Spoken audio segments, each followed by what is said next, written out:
Football, for the love of the game.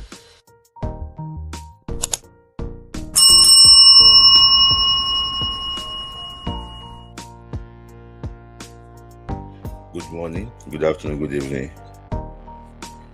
Another Friday night. Already tired even before starting, but we do it. Thank you guys for always finding time to join us on this wonderful Friday night. Thank you.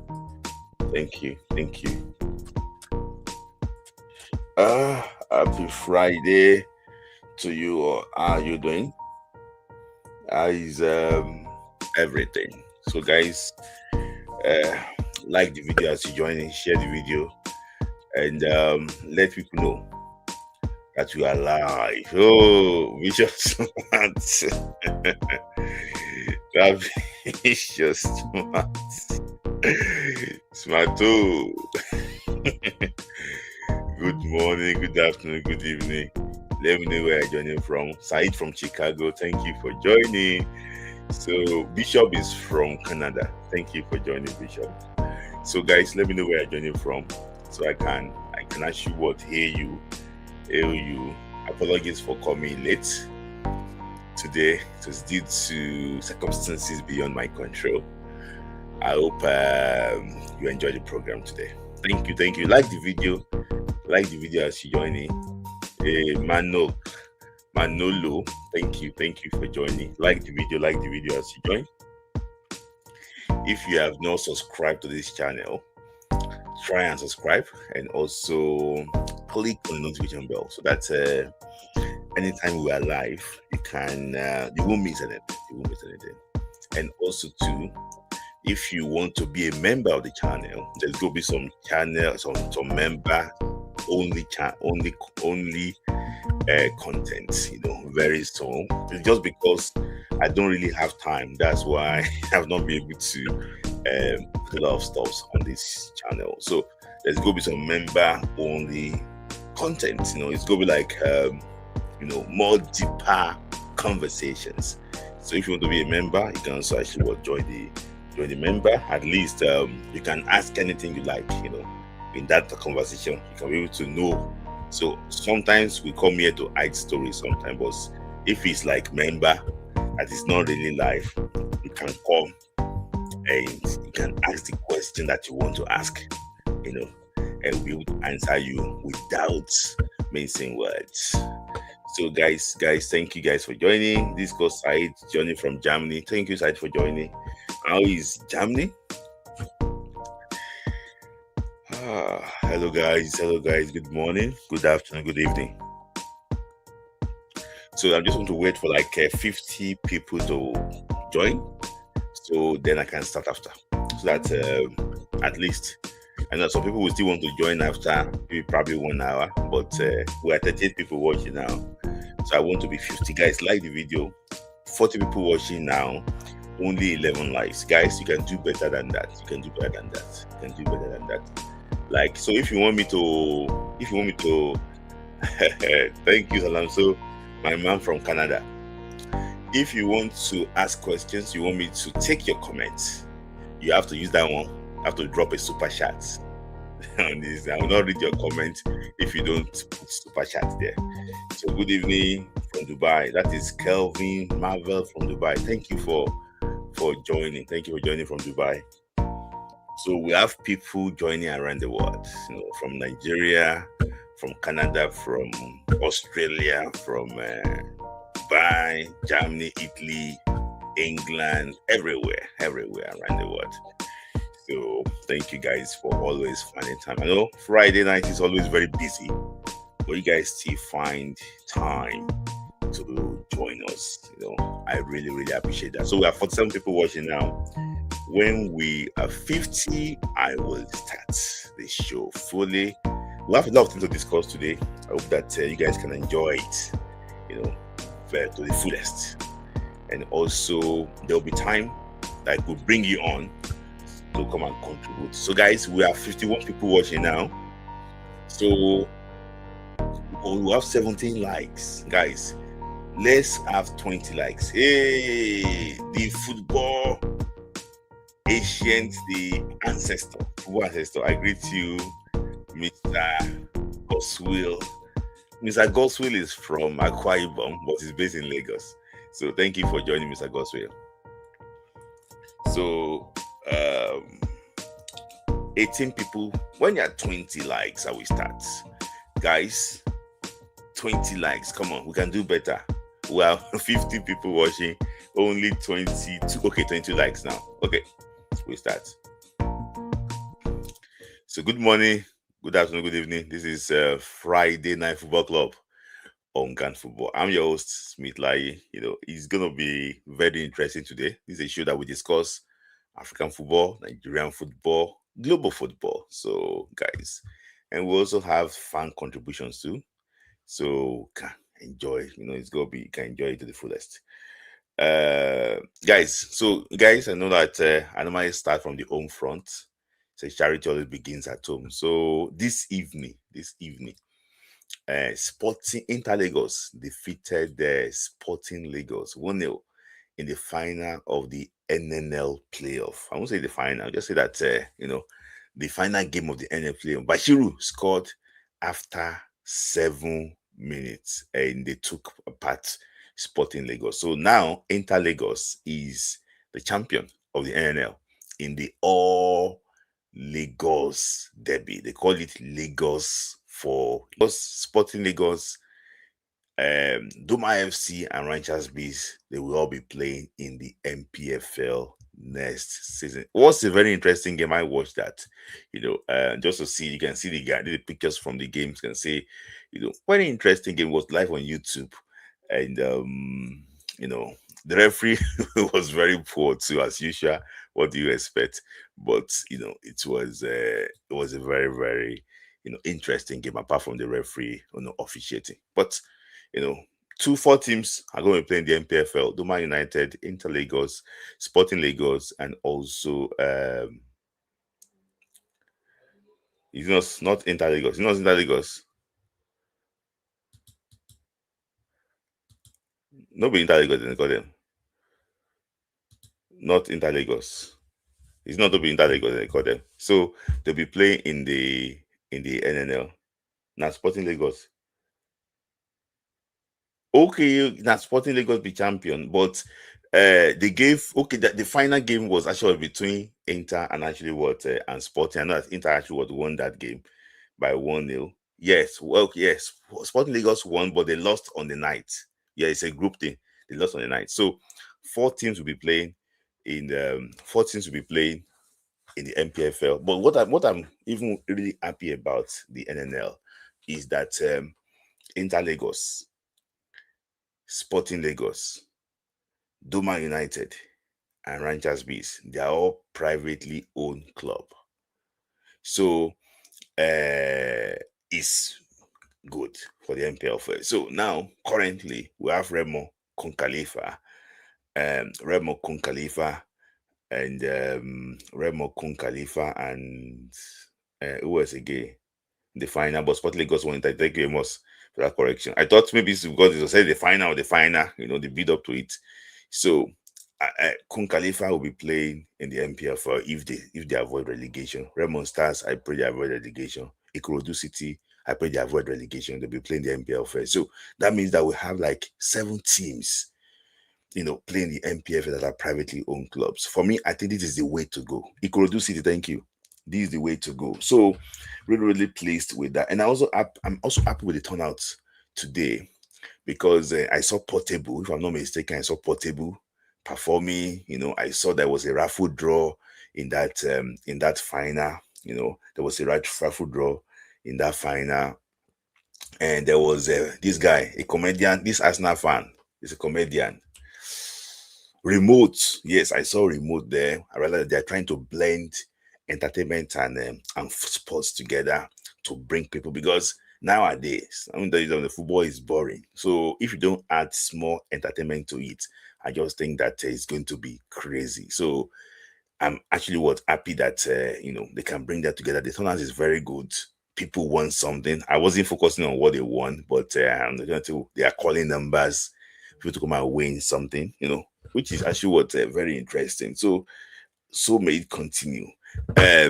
So let's move on to the NPFL quickly. The NPFL is the NPFL. Thank you for that correction. I thought that because Sporting Lagos, Inter Lagos won that final, they are the champion. Thought it was just winner takes, because the way they hype the game. So Davis Nowumi, the one of the NPFL, uh, one of the NPFL, I think probably is the director or something there. He announced that the NPFL games will take place the same time, simultaneously, this weekend. So because it's very important, there's battle for the NPFL title, and also there's also battle to go down. So on the screen here, Wikitoris of Bauchi will host Rivers United in Bauchi, I presume. Abia Warriors will play at home to Kun Khalifa. That's a Southeast derby. That's going to be played in Aba. I think it's probably Umaya. I think it's Umaya also. Shooting Stars of Owerri. Shooting Stars of I said of Owerri, sorry. Shooting Stars of Ibadan will play in Ibadan against Barao FC of Kano. Nasarawa United will be in Lafia against Plateau United. Economic Warriors of Maiduguri will host Niger Tornadoes of Mina. Kasa United will host Ikorodu City. Kwara United will host Enyimba in Ilorin. Kano Pillars will host Warri Wolves in Kano. Remo Stars will host Bayelsa in Ikene, while Rangers will play against Ben Joras in Enugu. So this is how it looks like. And the one thing that could happen is that if Rivers United did not beat Wiki Tories and Rangers now beat Benden. No, sorry, if Rivers could not beat Wiki Tories and Rangers beat Benden Insurance, I think Rangers may probably win the trophy. We need maybe probably a draw to win the trophy. So we also have Remo Stars too. They're also battling relegation, so they need the 3 points against Bayelsa United. So if they don't get the 3 points against Bayelsa United, I think Remo Stars is gone. They're going to the NNL. They need to beat Bayelsa very well in Ikene. If not, that is over. So because looking at Kwara will be at home against Enyimba. So Kwara might probably even win that game against Enyimba. Kun Khalifa will go to play away against Abia. They might probably actually lose, because Abia too is competing for Continental Trophy. So it's tricky. Wiki Tories host Rivers United. Yeah. I just think that Raymond Stars needs to win, because Kano Pillars will also. I think Kano Pillars also play at home in Kano. I think Kano Pillars will host they host Warri Wolves in Kano. So it's tough. It's tough because I think those really battling relegation, if we have to be sincere with ourselves, they are from Enyimba. I think from 11th to 20 can still go on relegation. But if Enyimba could beat Kwara in Ilorin, I think Enyimba secured their stay in the Premier League next season, which I think that they will do enough, because they're 46 points now, and they still have to play one home game. So for me, I think they will do enough. Very tough league this season. So for me, I'm rooting for Remo Stars. Honestly, I would just hope that I just want Remo. I like their project. I want Remo Stars to stay in the NPFL. That's that. So and talking about historically, I just look at about the past NPFL champion. I looked at this thing. I was like, oh my days. So let's look at this one.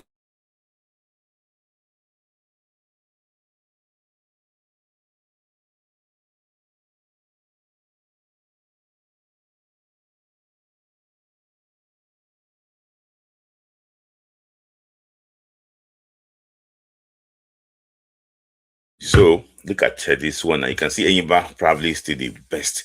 That's the most local team in Nigeria. Followed by Enugu Rangers, Shooting Stars too. Also there, Atlanta February. Currently the NNL. Kano Pillars. Also the Rivers United. They used to be Dolphin and Eagle Cement. So I think they should even add Sharks to it because Sharks, they used to be like, Eagle Cement before in the past.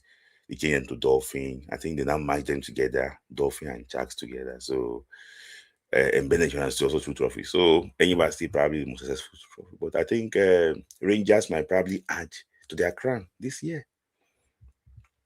So, that is that just about how successful the NPFL side has been over the years. So, let's quickly talk about female team. Nigeria under 20 women's team. Sorry, this one is not this thing. Sorry, I'm coming. Nigeria, I'm coming to that story later. Nigeria under 20 women's team. The Falcons will be playing against Malawi, the second leg of the final qualifying round against the Malawian under 20 team tomorrow at 2 p.m. I think 2 p.m. Nigerian time. So they won the first leg 2-0, and they will need to not to lose up to 2 goals and look for a way to maybe probably win the game tomorrow. So if they could beat Malawi tomorrow, they will qualify for the World Cup in Poland. That should be later in the year. So yeah, I wish the team the very best of luck. I hope that they can actually get a result against Malawi. I wasn't impressed with their performance in Ekene against Malawi in the first leg, but a win is a win. Let's see exactly what they can do. This time around, it's not about playing beautiful football, it's about getting through. Then we can see exactly how to strategize and bring in maybe probably new players to help the team more. So that is that, on the Falco net. So so let's talk about some women football too before we go to men's football back. So according to a report today, coach of the national team, Justin Madugu, said that most of the teams are not ready to play us. He's talking about referring to the lack of preparation for the Falcons. So most of the teams are not ready to play us. The federation will accept by the time they approach their coaches, they will say no. They don't want to play Super Falcons. So, that's what he said. For me, I think this is the person that the NFF wants to be in charge because he's a yes man. He's a federation guy. He will not go against the federation and things like that. Under and the wardrobe were very active in every international window. And I'm not surprised that Justin Madugu is saying like this. This is what they want him to say, and this is what is coming out to say in the press. He cannot say anything different from what the federation says telling him to say. So it is very, very bad. It is very, very bad that we can't secure a friendly game. Do you think all countries will say no to you? I think they are lying somewhere. So for him to come out and say this is what the federation wants, and that is what he's saying. It is very, very bad. I just think that I don't think they are telling the truth. I think there's some lies somewhere. So and it's just so sad. I prefer also be playing Canada, USA. The way we used to play them before in the past than not to just be active at all. This is very, very bad for the team. So now, if everybody is saying no to you, that means that the team will not prepare for the next WAFCON. They will say no to you because you cannot negotiate, you don't know exactly. It's just so sad that he comes out to say all these things. For me, I just think that there's a lie somewhere. I don't believe him. It is very, very bad. It is very, very, very bad. So these girls are not prepared now, and you want them to go and retain their trophy, that they won last year. It is very, very bad. It is very, very bad. So, now talking about the men's national team. So the NFF appointed I've been clamoring for the appointment of under 17, under 20 coaches, but the NFF this time around, appointed under 17 coach is Eboborisi. I hope that I'm actually was correct based on that pronunciation. It's Eboborisi is a UFA license coach, young manager. He used to be. I know maybe he's still working with the national team now. He used to be Super Eagles match analyst. People I've seen him before actually, and he's. I think I saw him in France. I think he maybe probably worked with the Falcons sometimes too. So he's a guy that we have been clamoring for young coaches, to actually be in charge of the team. So he's a guy, he's an analyst. Let's see exactly if they can change it. So let me just read the profile to you. He's a former analyst of. Yes, I know that I met him in France, so I think I was right. So former analyst for Falcons, coach analyst for Super Eagles too. Academy youth development coach for Nottingham Forest in England. Academy youth development coach, Gillingham FC, England.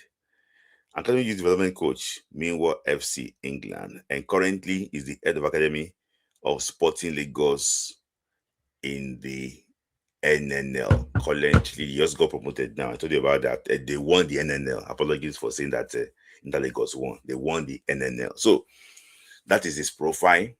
And based on my investigation too, the NFF will not offer another person this appointment because the new guidelines, I think majority of the Nigerian coaches doesn't have certificates to coach at this level. So they had to give him the job. I don't know, maybe they conducted an interview for him, but they had to give him the job. This is now baptism of fire, for him. Can he survive it? Can he survive it? Time will surely actually will tell. But let me just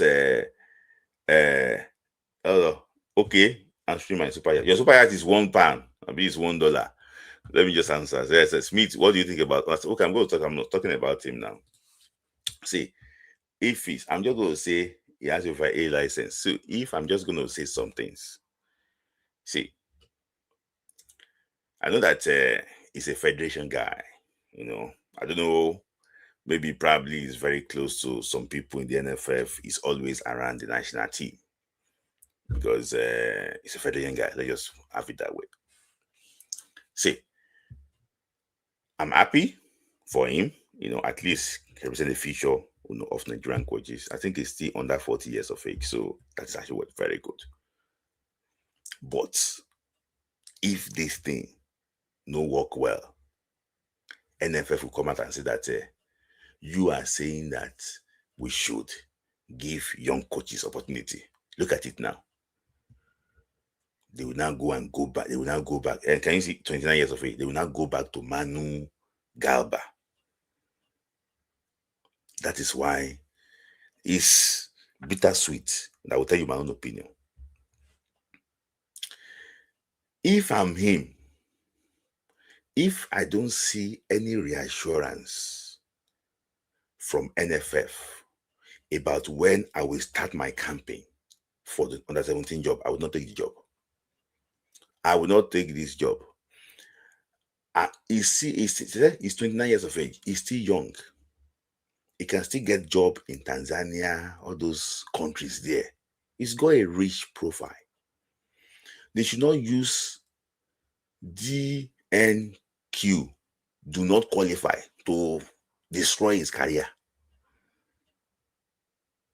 Honestly, if there's no assurance from the NFF where he will start his campaign, when he's going to start it, he should not take the job. His first major tournaments will be the Wafubi AFCON qualifiers. The Wafubi AFCON qualifiers. He should get reassurance from the NFF that his team will play friendly games, not with yum yum. We play international friendly games. He should get assurance from them. They will play international friendly games. If there is no chance that he should play international friendly games, he should not take the job.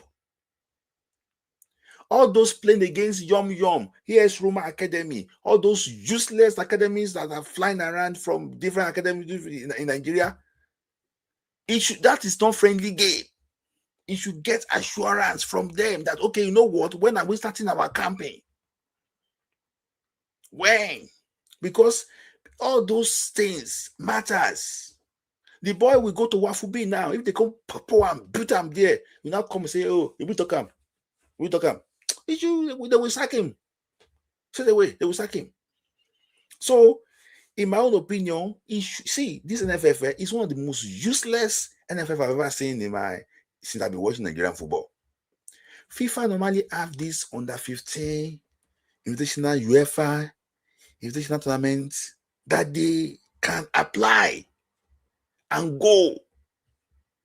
So it's those tournaments that you can use to prepare your team. All those invitational. Now, Nigeria will not play in the under 17 coming up.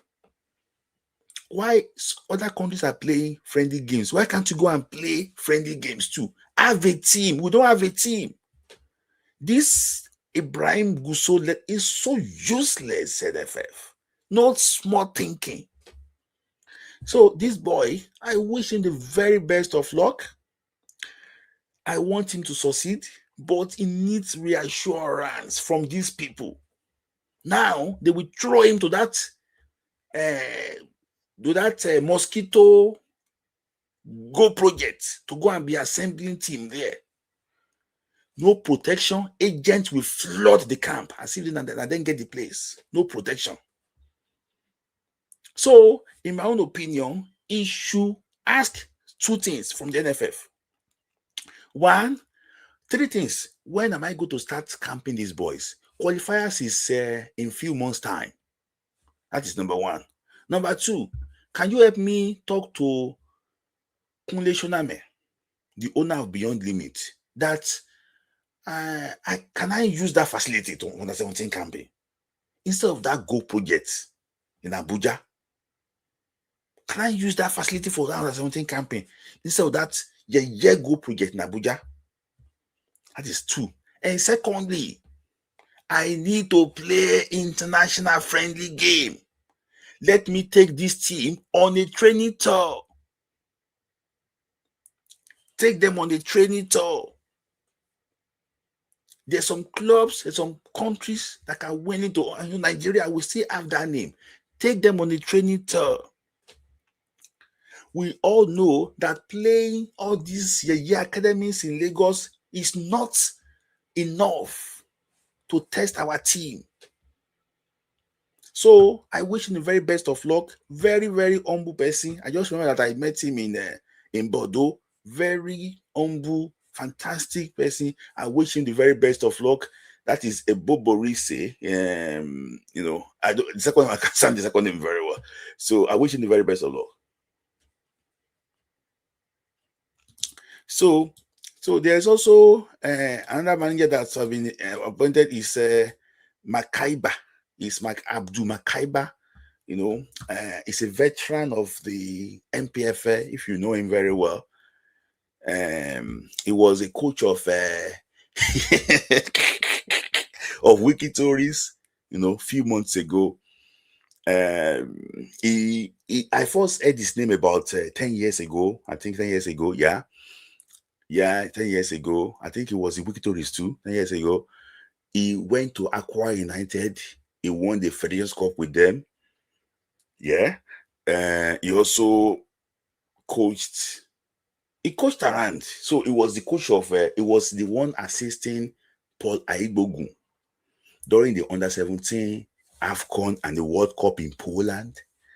So that team was one of the most useless team assembled ever by a Nigerian coach. Under 20, I think that one will compete with That one will compete with Ali Zubeiru's under 20. Very, very horribly assemble team. So he also coached Rangers. Yes, he also coached Rangers too.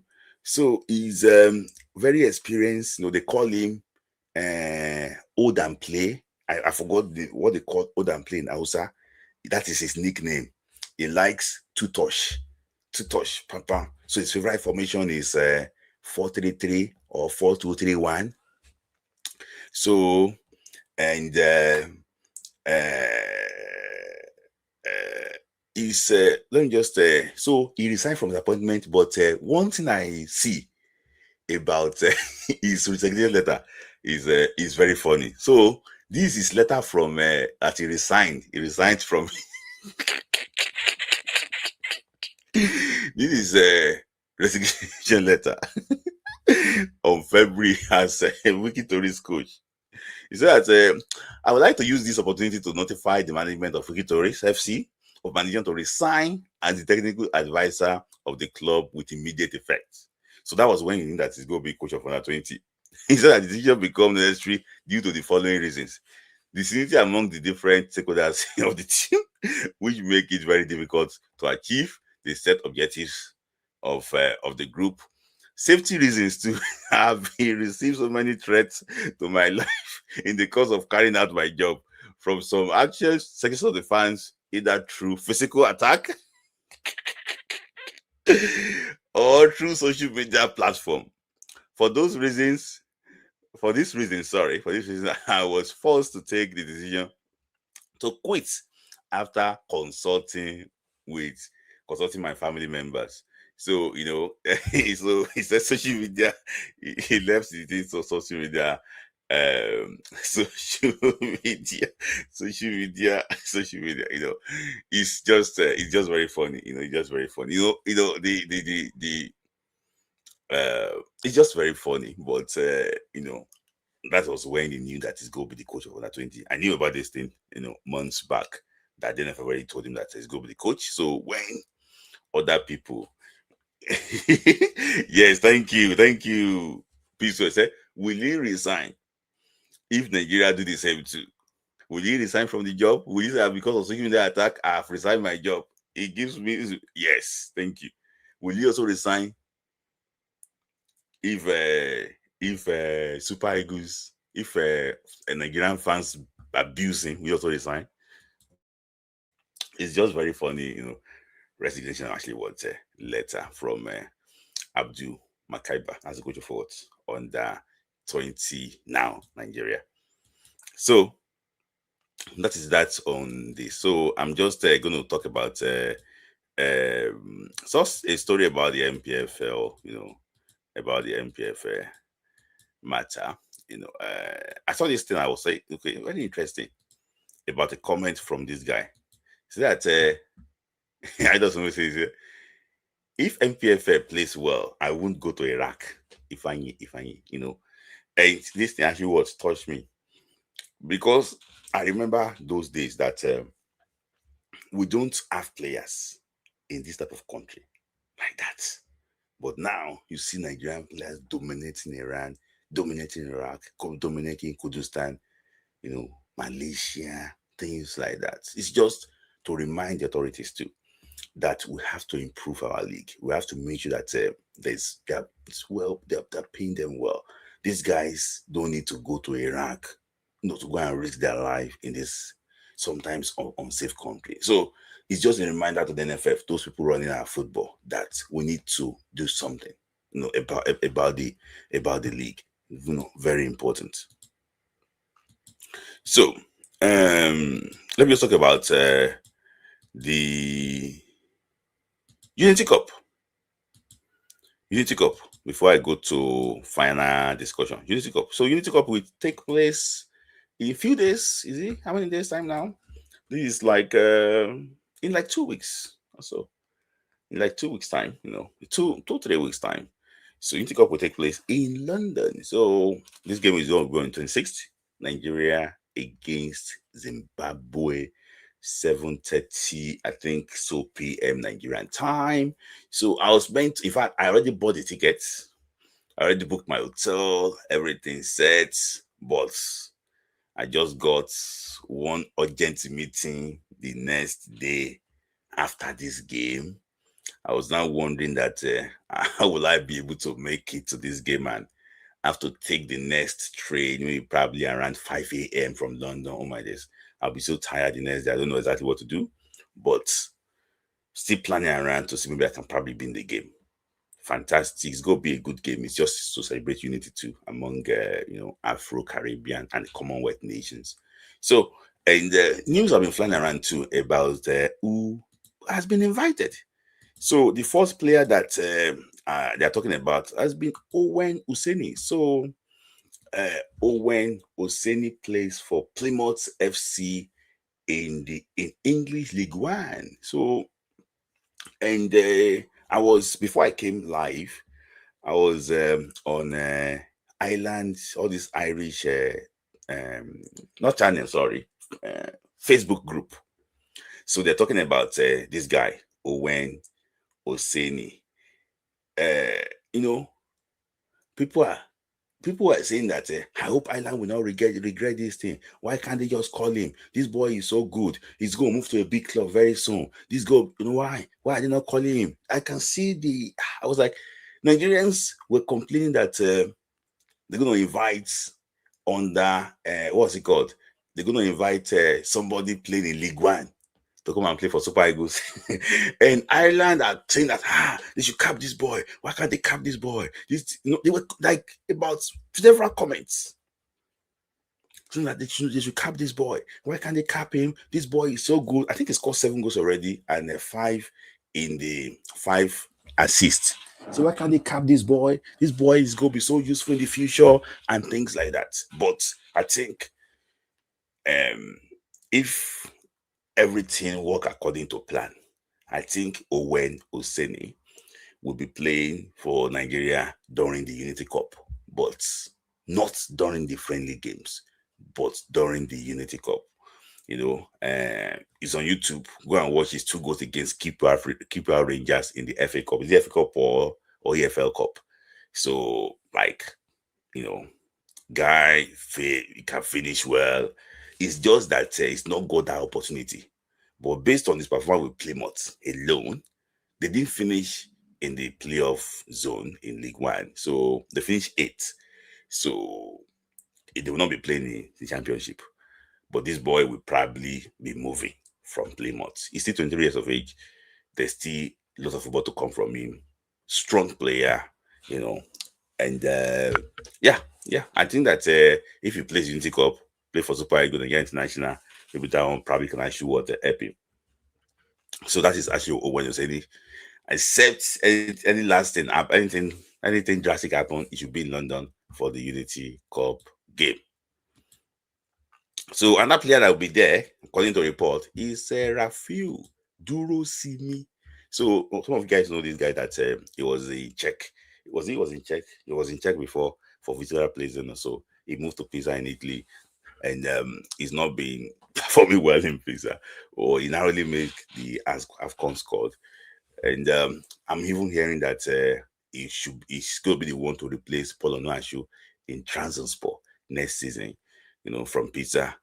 And yeah, we'll see exactly what he can actually do. Nigerians have been clamoring for invitation of these guys in the national team. So now the Easy Cup is around. So I think if barring any last minute changes to, I think it should be in the Unity Cup game, Unity Cup list for Nigerian players. But yeah. So, and the last player I see is Terry Murphy. I also heard that Terry Murphy might probably also be there in the team. Terry Murphy, I don't think he has played under Eric Shell before. I don't think so. Has he played under Eric Shell before? I don't think he has played under Eric Shell that much before. Against Rwanda, was he there? Was he there against Zimbabwe? He wasn't there. Was he there against? So maybe probably the first time to see Terry Murphy, also playing under Eric Shell very well to see exactly how he can actually thrive in that formation. Terry Murphy won the league with FC Porto about, as it was last weekend. So, and it should be on the eye to see exactly what they can actually do again. Is I won't call Terry Murphy is a fringe player because I don't think there's been a time that Terry Murphy is our number one striker. He used to be Big Pat's team member during the AFCON that he attended in Ivory Coast. He used to come on. He's not been a first choice striker.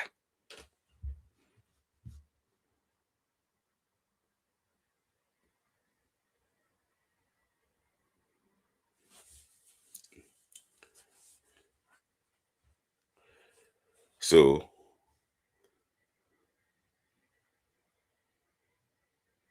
So that's a big Benny. I don't know about that. I don't know about that. So interesting to see. So you can also see Eric Shell. Eric Shell was was shaking his friend. His friend that used to abuse him on social media. You know, uh, in Ibadan. He watched the game between TBS and Nasarawa United. That TBS won the game 3-2.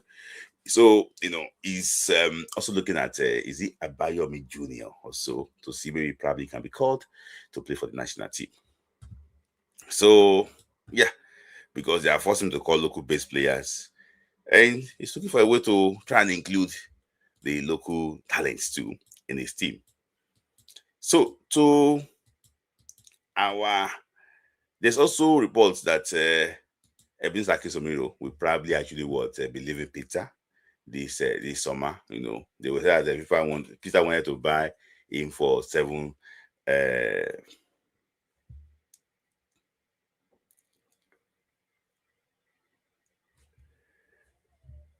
it's also interest from different clubs, but let's see exactly if that one we actually materialize.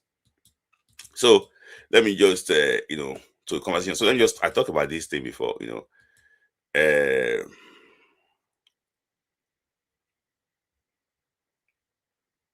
Look, about your senior, not junior, not like that. I know to what's going to my head. I know that.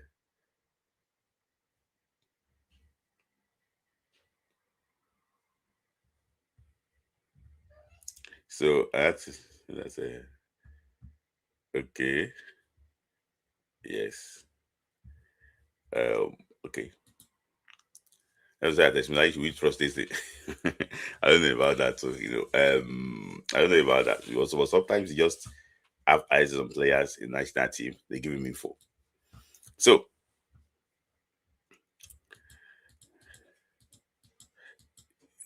let's just move on to this.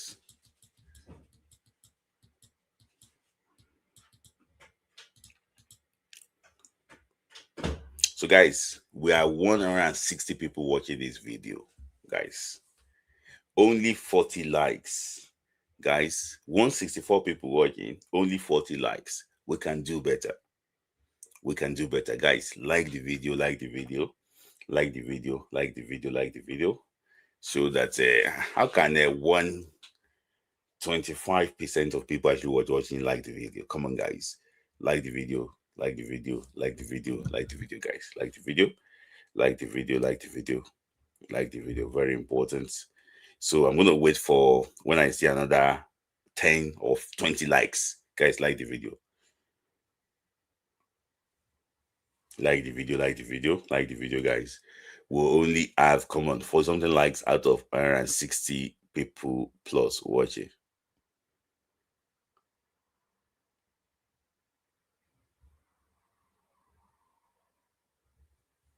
Okay, guys, more likes, more likes, more likes.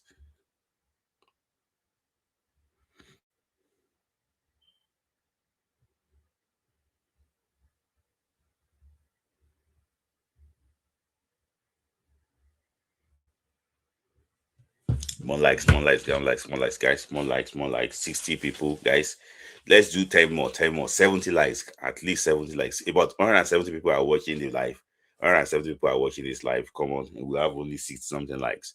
Guys, you can do better. You can do better.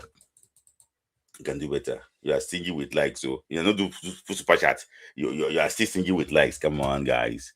Like the video, like the video, like the video, like the video, like the video, and also try and click on the notification bell. So people now are watching now.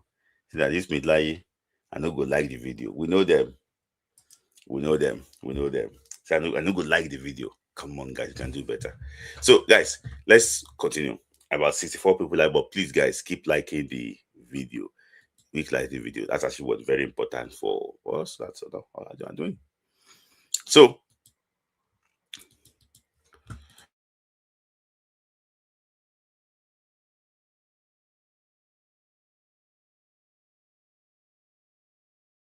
all right. So let's get conversations quickly. So now I don't know, maybe you heard the podcast of Desire or Paranoia. I did not just want to play it, but I listened to the podcast.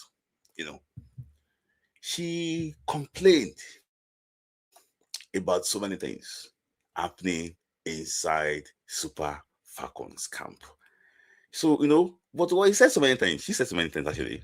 But what I want to say, part of what she said was that after she was suspended in 2019, some players betrayed her. Players like Alima Tiwande, players like people will not be surprised with this, Onome Ebi, and players like Ngozi Okobi. So, it's not as if I don't want to attack their personality, but let me just say some few things. If you agree that you want to fight for a particular cause, I think you have to stay. It's just so sad that she was a scapegoat then. They used her as probably why she was the scapegoat then. And I follow the story very well. It's just so sad that she had to pay for those things. But I think that's one of the things I think we lack in. I might not agree with Oparano's approach. Trying to get everything and then doing something, my way or there is no way and things like that. Someone just messaged me now that that Ngozi Okobi can do it to anybody.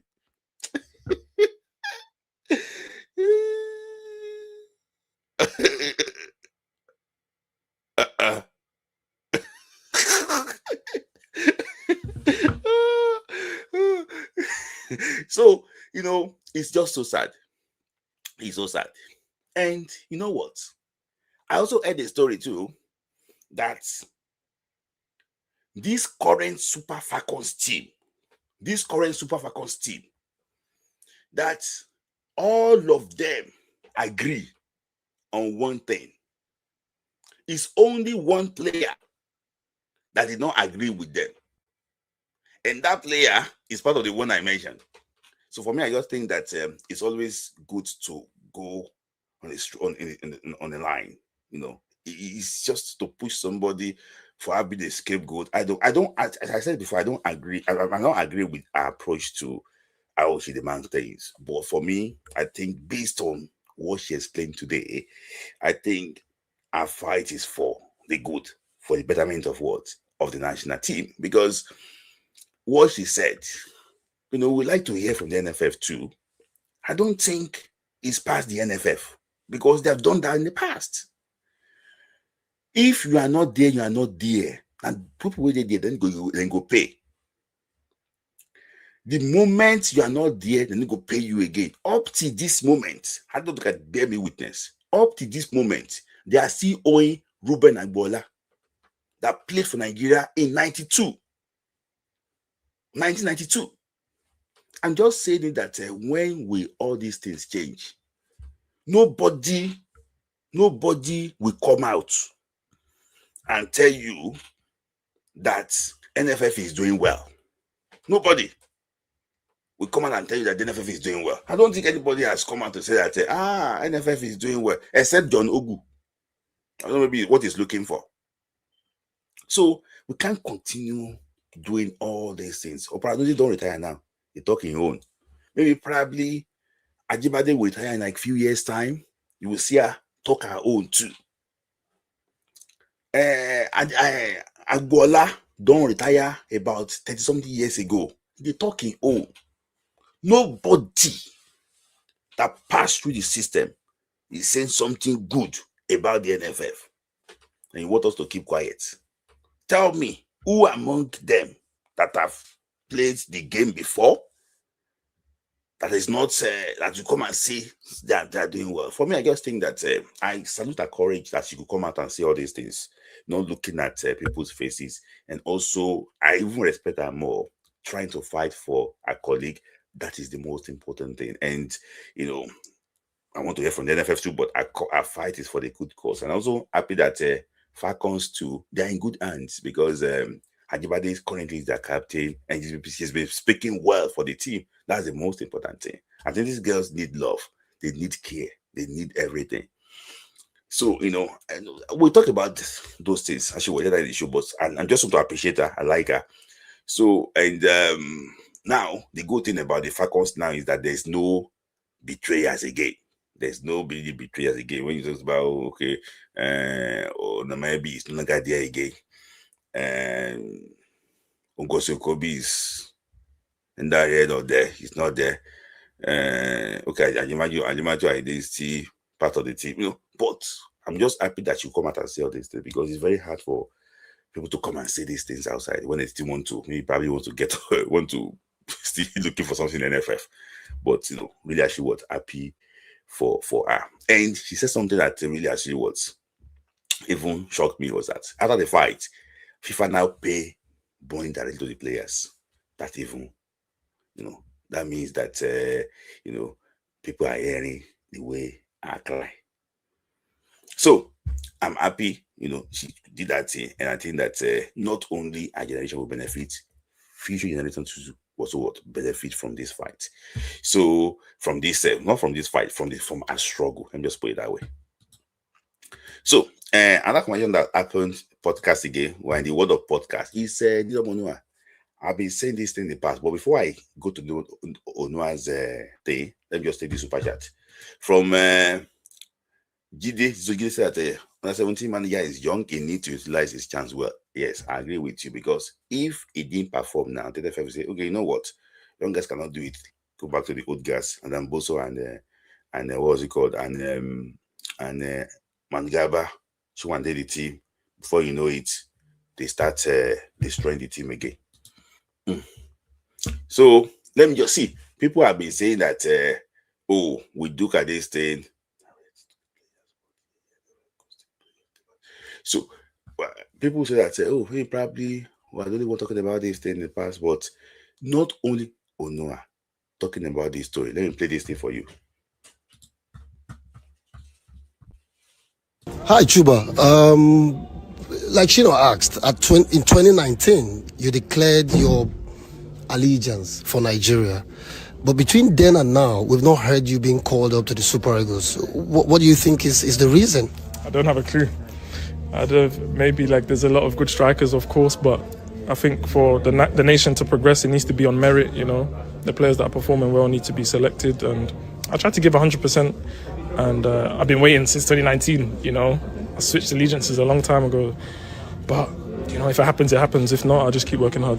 Did you at any point consider England first? Because we have a situation where players put their European nations first, and when that chance don't come, then they say, I want to play for Nigeria. Yeah, but listen, let me clarify this. Yeah, this is for all the young English players and whatever. When you grow up in England, you play for England under 16s, under 17s, under 18s, under 19s, all the way up to under 21s. We never have the chance of playing for Nigeria under 16s, under 17s, under 18s. You know what I mean? It's only when you start to break through in the first team that Nigeria will come and say, oh, you know, come and play for our nation. So it's not that the players are just switching over because they can't play for England. It's just that they haven't had the opportunity to play for Nigeria from a young age, because they play in England, and you know, they're playing for England from the youth levels all the way up. So of course I'm a Nigerian boy, you know, I would love to play for Nigeria, but I just haven't had the chance to, that's all. So yeah. Okay, final question because of Victor. I mean, Mikel Obi said, if you want to play for Nigeria, do it early, not when you're 27, 28, 29. Do you feel it be attacked by such a statement because you're in that age bracket? I don't feel attacked because, like I just said, we don't have the chance to play for Nigeria from a young age. I was never approached, when I was young to play for Nigeria. So when you're already in the England system at under 16s, you're playing the tournaments, blah, blah, blah, you're in the England system already, So that's all you know. And then as you get older, you start to realise, of course, it's difficult to play for England, of course. But it doesn't mean that you're just jumping ship, It's just that you haven't had the chance, you haven't been approached. And I think that's the case for many players, And also I feel like as if you want to represent the country, the better talents that Nigeria has, the stronger the nation is. Exactly. Ultimately, you're repping Nigeria. When you put that Nigerian shirt on, nobody cares about your past. Exactly. You're a Nigerian boy, So, that Niger blood is strong and you can't run away from it. So, yeah, that's how I feel in the situation. Hope to see you one day in the Super Eagles. Amen. All the best. Thank you, man. Yeah. Thank you.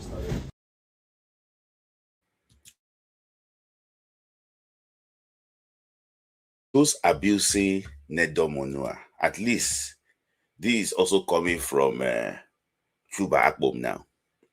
Just tell me, is there any difference between what Chuba Akpom said and what Nedum Onua said? Is there any difference between what Akpom said and what Child Toma Katuba, that got that clip from a very beautiful interview, good camera? Is there any difference between what Chuba Akpom said or what Nedum Onua said? There's no difference. There's no difference. There's no difference. Do the right thing. The more talent we have, the better it is for the country. There's nothing. It's just, there's nothing. Otherwise, say this thing. This syndrome is affecting us, and you have to make sure that you now have a bigger diaspora contingent now. You have it. Kids are everywhere. They set up a camp before in the past. Eberechi Eze is going to be playing in the final of the UEFA Champions League. When last the Nigerian player play in the final of the UEFA Champions League? On paper, 2-3 Nigerians. Nigeria that could have played for the Super Eagles would be in Budapest for the final of the UEFA Champions League. I'm just saying that sometimes nobody, is not a crime to be born abroad. It's not a crime. You cannot dictate where they will give birth to you. It's not a crime. The young boy in Paris, in Milan, and the one in Sambisa Forest, and the one in Ekiti, they deserve the same opportunity. It's for the country. If you are good, you play. Nobody is more Nigerian than the other. This is just easy. So what I'm just saying basically is that I said it, that this Ibrahim Guzo said that not under him will a foreign-born player play for our underage. Can you hear what Shubakbom is saying? That we don't even have a chance to play for the Nigerian underage team. How do you want us to even choose Nigeria? The boy called David Ozo, it was meant to be part of the Nigerian under-20 team, but it was controversially dropped. What do you expect? Every time, ruffle. Everybody should be given the opportunity. No matter where you are born, no matter your parents, no matter the tribe or the religion, should be given the same opportunity. Look at Eberechi now. I'm just saying it.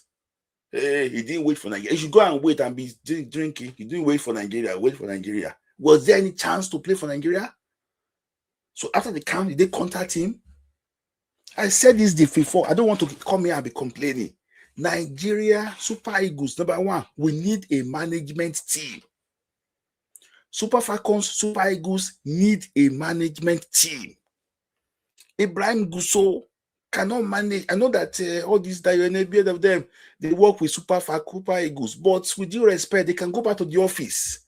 Super Eagles need a management team, a team that will comprise of both foreign-born ex-players, and the one at home that can manage the team. Logistics, booking of hotel, flights, training, get everything set, pick from the airport, win the management team. Both for Falcons, because Falcons now, majority of them are also diasporas. But with Falcons, we don't really have those diaspora players that played for us in the past. Is this Ashley Plonter, Alozie set that can mentor those coming?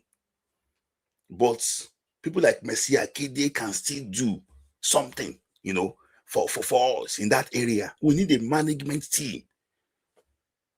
We need offices. We have people in Paris. We have people in Spain. The Ivory Coast model. Why can't we use it? See, all these countries are moving. They are moving. They are leaving Nigeria behind. In the past, when we go and play them, they don't have any foreign-based player. Senegal, when they were playing in '92 against Nigeria, they only had is it Bukande? Is it Jose Bukande? Yes, I think that was the only foreign player they had. Very good player. I think it's even scored against Nigeria in that game. But now you cannot compare Senegal of '92 and Nigeria and Senegal of now. Things have changed. These countries are moving. We not stand somewhere, be drinking palm wine, say we are Nigeria. I beg you, get down to work and do something. Say be Nigeria. We know they show workings. So all these things require planning. See, the issue is this now. Nobody will collect money from the NFF. One office, just office. Work with the sport, with the embassy, fairs, just register your interest, things like that. You also go to Germany. We have people in Germany. Balogun even said that it can be the mediator between the NFF and the German-born players. Why can't we do that? But ego, pride, and corruption is our major focus. So all these things if I said this before, if Nigeria want to win the World Cup in 2030, if Nigeria want to play in the semi-final, we can do it. It's just that make our head straight. I said this thing before. Super Eagles, any national team need a base. A proper base.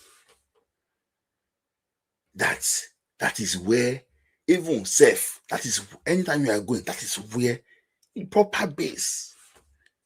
Why can't you sit down with the president? Okay, you know what? We need these things. So why can't you do that? A proper base. Basic things.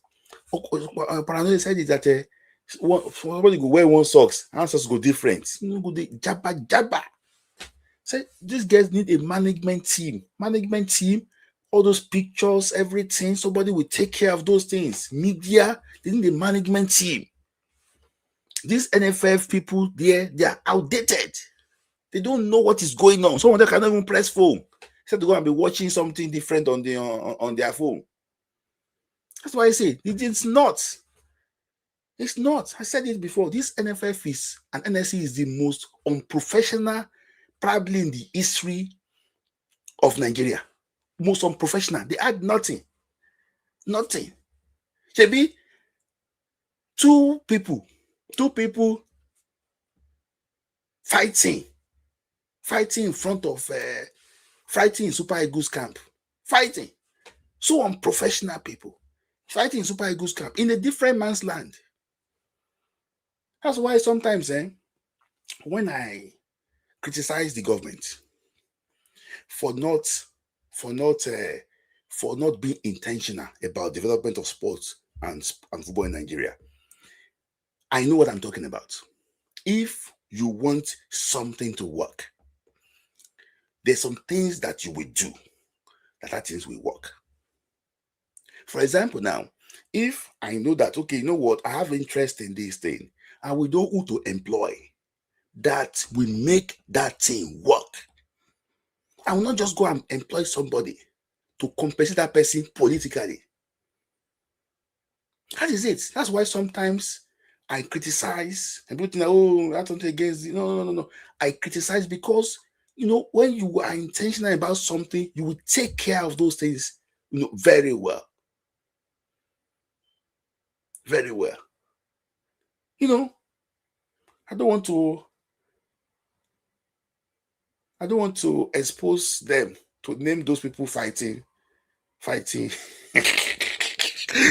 People name those people fighting because I don't want to expose them, but it's just to tell you that what is going on in Nigerian football is not what we can just keep quiet, and just leave it as she was like that. Let me take this super chat quick before I continue. DR Congo actually DR Congo fans are happy with Aya's guy who declared today that he's predicting to win the next AFCON and the next group of Diaspora. That is it. We are not moving. We are not going forward. We are just there. And I'm saying something that this thing, see, I'm someone that believe that failure can happen to anybody in life. But if failure happens to you, you learn from the failure and you move on. But if you don't learn from it, that thing that will happen to you will still happen. That failure will still happen later. Shebi Ibrahim Gusso, when Nigeria failed to qualify for the World Cup in Qatar, maybe he was allegedly celebrating that Nigeria failed to qualify so that Amadou Pinnick will not be there for the third time. Maybe allegedly, let me just put it that way, allegedly was celebrating. But now, fast forward 3 years after, is now supervising another that did not qualify. Did he learn why Amadou Pinnick failed to qualify for that World Cup? His team under him failed to qualify. He didn't learn. Now, his own don't come now. He's now running from pillar to post to pillar, doing rubbish, gaslighting in front of the camera. He did not learn. And I said something here. See, if you want to go to the World Cup, I'm going to bring people on very soon now. If you want to qualify for the World Cup, there's some boxes you have to tick. Let me just put it that way. One, see, Nigeria has never lost a World Cup qualifier game since 1981. We lost it against Cape Verde. Against what's it called? Against CAR.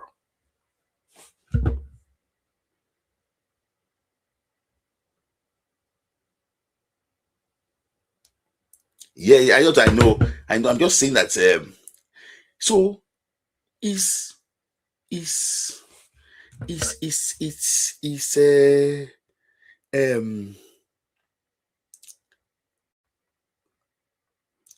sorry, one sec.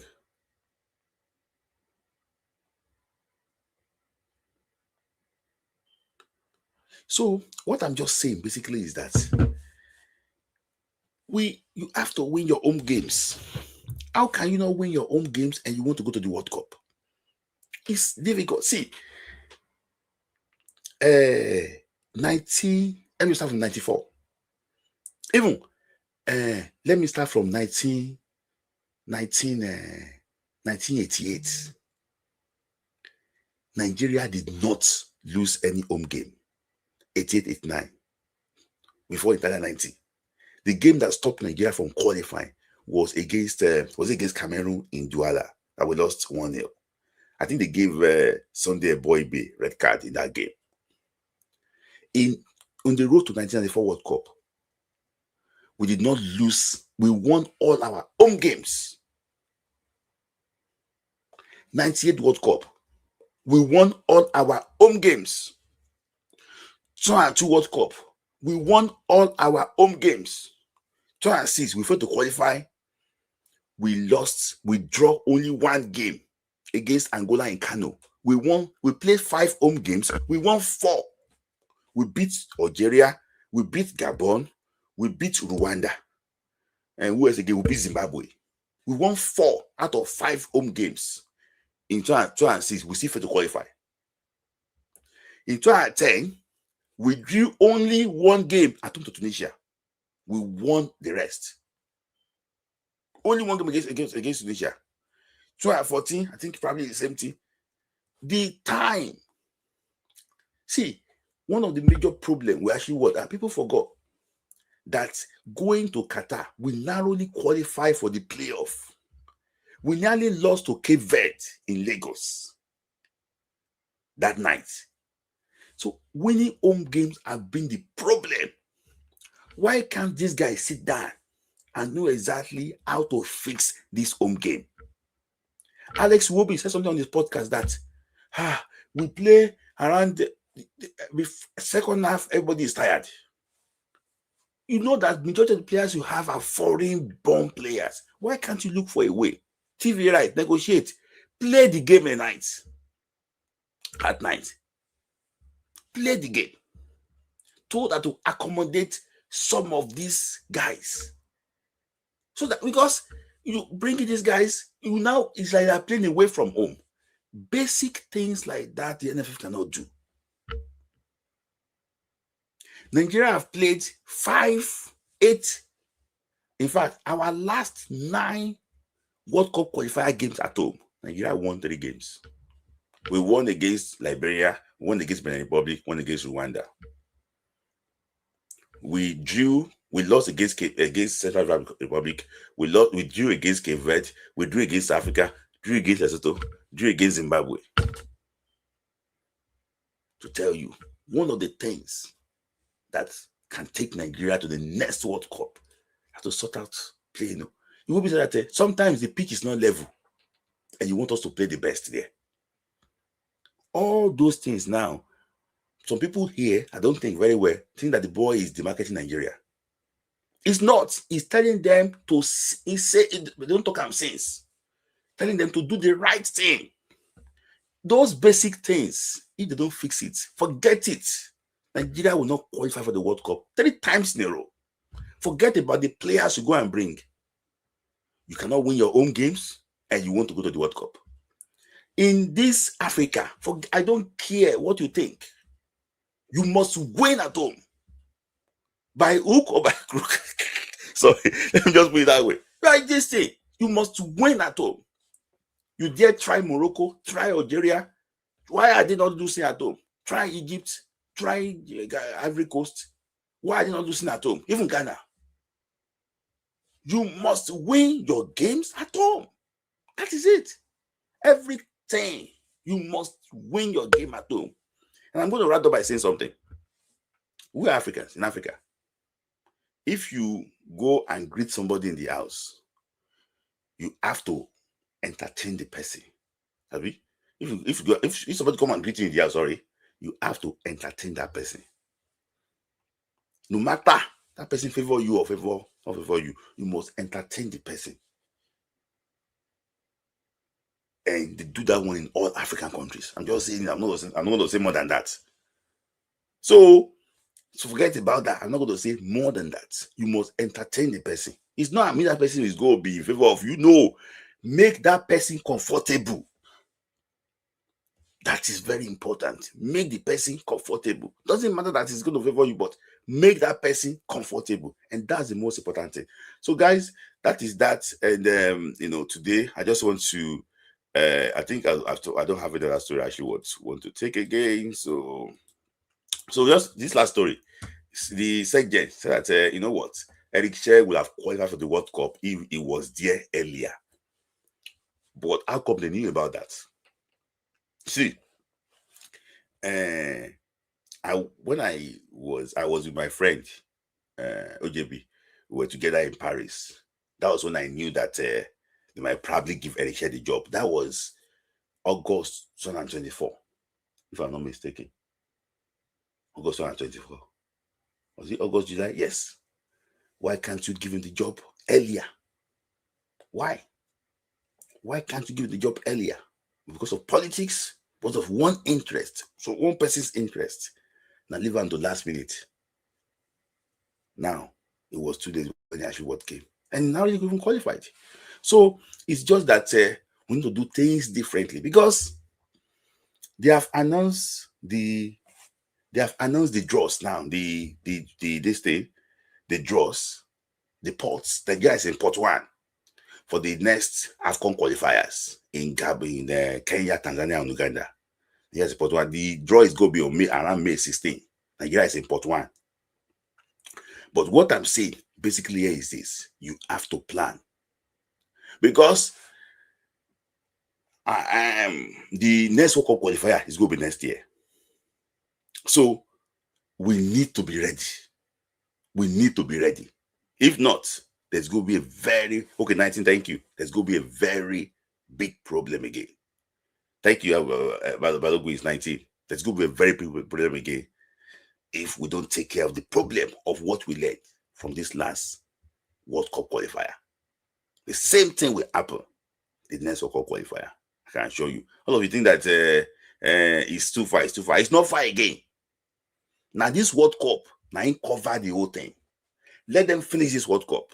Everything go there exposed. Let them finish the World Cup. Everything go there exposed. We don't say, qualifiers is next to. That is next to. Finally, under 23 job is next September, but there is no coach yet. In fact, I think we're going to play under 17 qualifiers after under 23. But the under 23 we will not qualify. We have not qualified for the Olympic Games since 2016. Now there is no coach again. There's no coach again, because NSC are claiming that they are the one in charge of the under 23. NFF too, they are also there. But NSC and NFF, we all know that they are always going together. At least Shehu Diko and Olopade with Ibrahim Gusso, they all worked. No, Olopade wasn't there. They all work together under Majo Pinnick.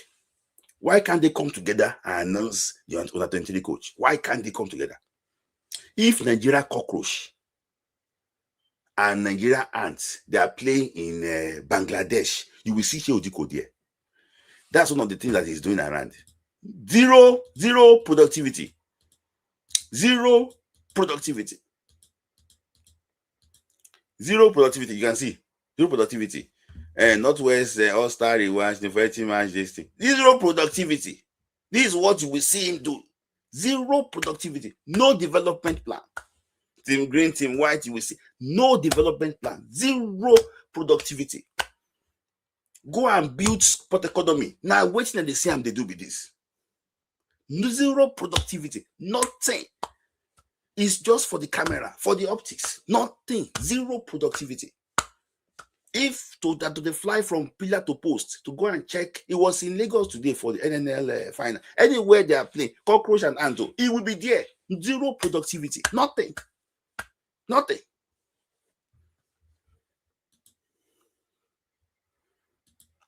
So that is that, guys. I don't talk too much today. Thank you, guys. But I have to just tell you how I feel. But I have a super chat here.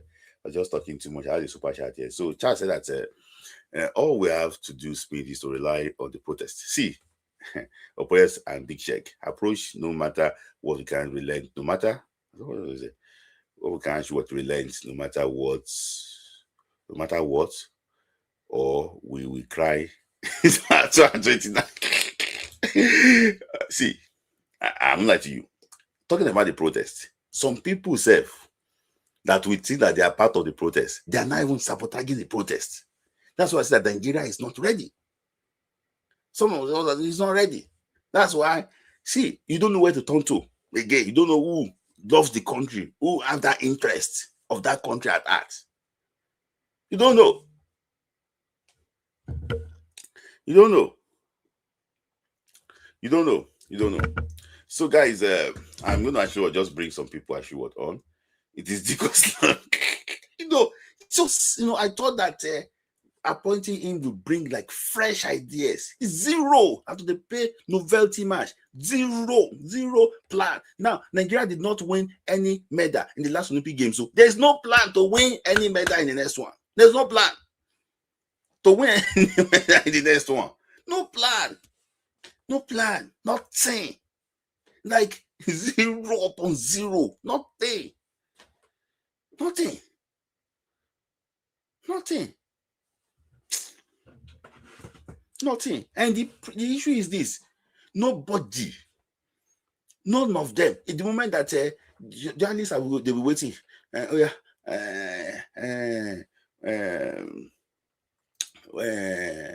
us call them 30K. Yeah, come and gaslight on the camera again. We are doing this. We are doing what? Be hosting NBA people coming. There's some people, some students are coming to greet you. All those type of things are just do work. That's why I say that you have to be intentional. Intentional, do work. Nigeria has failed to qualify for the other 17. For how many years now? It's going to be 10 years in 2019. 2029, it's going to be 10 years. 10 years. 10 years of failure. Nobody is talking. And somebody come and be opening mouth anyhow to me here. Now, of course, I go late. Of course, I go late. Of course, I go late. So, guys, I'm going to put the chat quickly because time is already fast spent.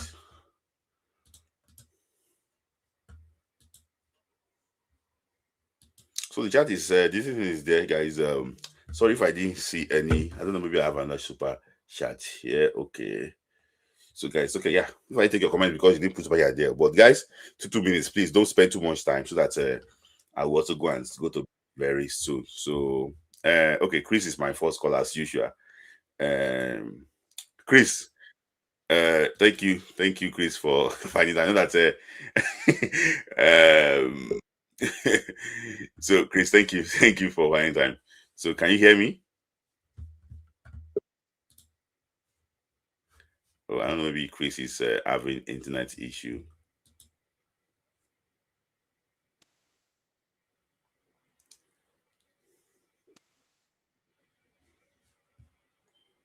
Can you hear me, Chris? I think it's probably you can sort your audio out.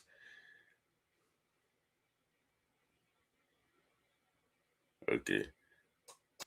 Let me try and take him out for okay. As he's sorting his audio out, I'm just gonna try and bring Idotun on quickly. Yeah. Yeah, thank you for having me, Smith. Yes. See, I didn't want to join before, but your last statement brought me on. Let me just ask a question. Apart from the under 17 coach, Maikaba and the female under 20 coach, do they have the required certificates? It's better for us to know now. I think can you hear me, Chris? Maikaba have a cafe license, if I'm not mistaken. I think this Felix Aduku he's got a CAF B license. So yeah, I think Ogumede to have CAF B now. Okay, so that's yeah. what I want to know. Because I've known Maikaba for a long time. But Smith, I love the fact that they gave the young guy the under 20, under 17 job. And I hope it's based on the fact that he's the only one that has the right qualifications. If you see in the comments, I was saying, I hope they are not sharing it. Now, one has taken under 17, one has taken under 20. Maybe they are still arguing about who to take under 23. When I say who, they are using slots. I believe they are using slots. That's another. Let me just leave that one. Smith, it is appalling and shameful for the DG of sports to be partisan. No, No, Shebi. No, I don't think it's. I think they appointed him. I think he has to support his principal. see, the day you become the head of police, Mm-hmm. you are for all, not for a particular party, even Mm-hmm. though you're appointed. Mm-hmm. Now, for the DG of sports to not be going about playing the new hope for a No. I candidate. think he's an appointee of the government, so he needs to support, because if for example now his principal is not there tomorrow, he will not be there again. Smith, Yes. there are some sensible positions. There are some sensible positions that we have to be very careful. Hence, I am not still angry with one of us when I said, when they went to meet the president, the women's team, the basketball team, and they were singing on your manager's stand, which is very, very wrong. Nigerians, no, we all know the situation of the country now. You all know how divisive the country is now. So There are I don't some. know. I don't know. Can I just say something? Okay. You know, okay, I understand the point you're coming from. But You know, you you are trying get to, the points I'm saying. yeah, you're trying to compare him to Akinloye, like when he was DG of the Sport Commission. You know that he Akinloye, was, I know. yeah, That was best. So Akinloye is best. Akinloye, when he was DG of the Sport Commission, that he wasn't involved in anything. Political. Everything was all about strategy and everything. I understand, but I just think that it's because of your, think about the principle that you have to, for example, that when actually was there, I think it was Yakubu Gowon, that was the president then, and I don't know, maybe it was I think Yakubu he served all through till 1997 90 or this thing, yeah, whatever. 90. So and I think somebody was who was there in 1973. Isaac Akinloye, no, that's Yeah. So I he think I'm served going to ask him about for that. Yeah. So I think it depends on the principal you also have to, if your principal wants, your principal wants, this principal, with due respect to him, is somebody that will like you to sing his praises, with due respect, to him, So, and, maybe probably is what he can actually use to entice, the principal. Because if I can wake tomorrow and say that he's no longer the sport commission, what will he? Hello? I understand you. I Mhm. understand you quite well. But Hello? I'm just saying this because I'm not myopic in my own I thinking. understand you. I Understand you. understand what everybody is saying, but Mhm. I'm just saying that you know, I, at this present situation, people that are representing Hello? Nigeria, our sports, Yeah, we can I, hear you, Chris, yeah, now. can you increase all our sportsmen and women? They are from diverse political. Some of them are not political, but some of them they have diverse political affiliations, which I Mhm. feel.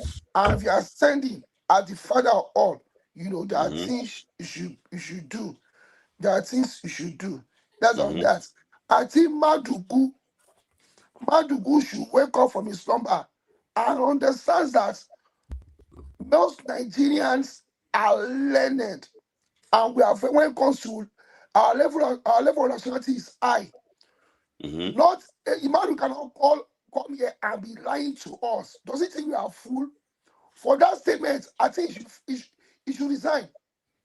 Be like many countries will be dying to play against Nigeria. A lot of Mhm. countries will be dying to play against Nigeria because they know that it's small money for them. Mhm. Now coming out to say that nobody wants to play Nigeria. Mhm. That's a lie from the pit of hell. Mhm. As I said, people like this should not be anywhere near our football. Mhm. Who is mad to go? Let's not be anywhere near our football. That's that on that. And about the last one,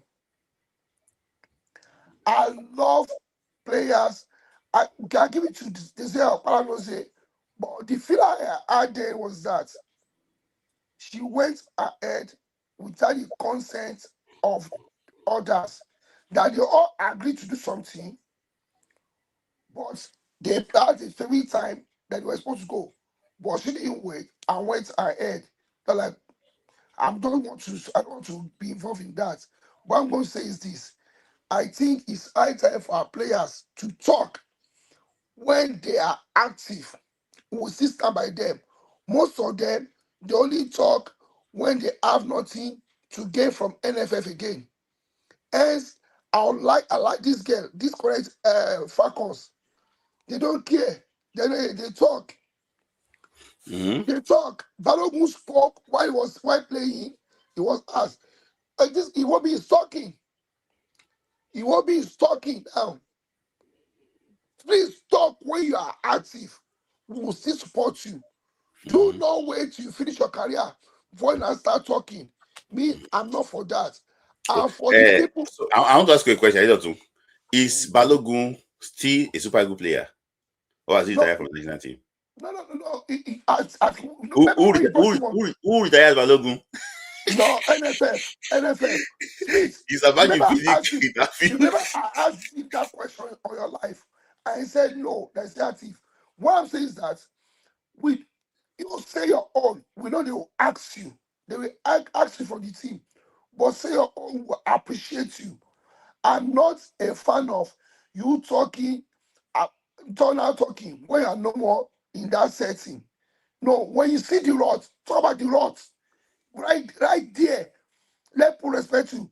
But maybe when I leave that place and I talk about the rot, sorry, my kind of person, maybe because I used to be an activist in school, I don't really buy into that. But when you talk, I see there, I will always respect you. Now, my most respected player in Super Eagles now, currently, is Alex Iwobi. Because you might saying it the way it is. Even though some of your people, because they want to join the plane to the next Super Eagles match, so that they will not pay for flight tickets, they are not abusing the market in Nigeria. Who is the market in Nigeria? In a more, like, the social media is there. People are seeing things are happening. Even when you don't talk, they see it. So our the handlers of the country are the ones, the market in Nigeria. Yeah.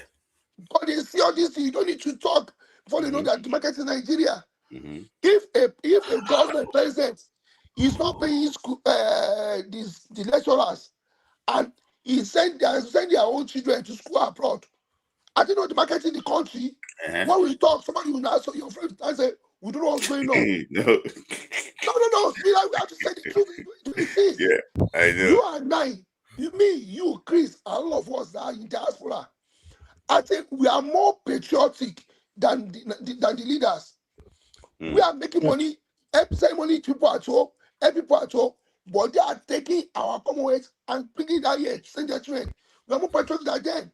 They should understand. But all I want to say now is this, please. Guso, I'm not for you.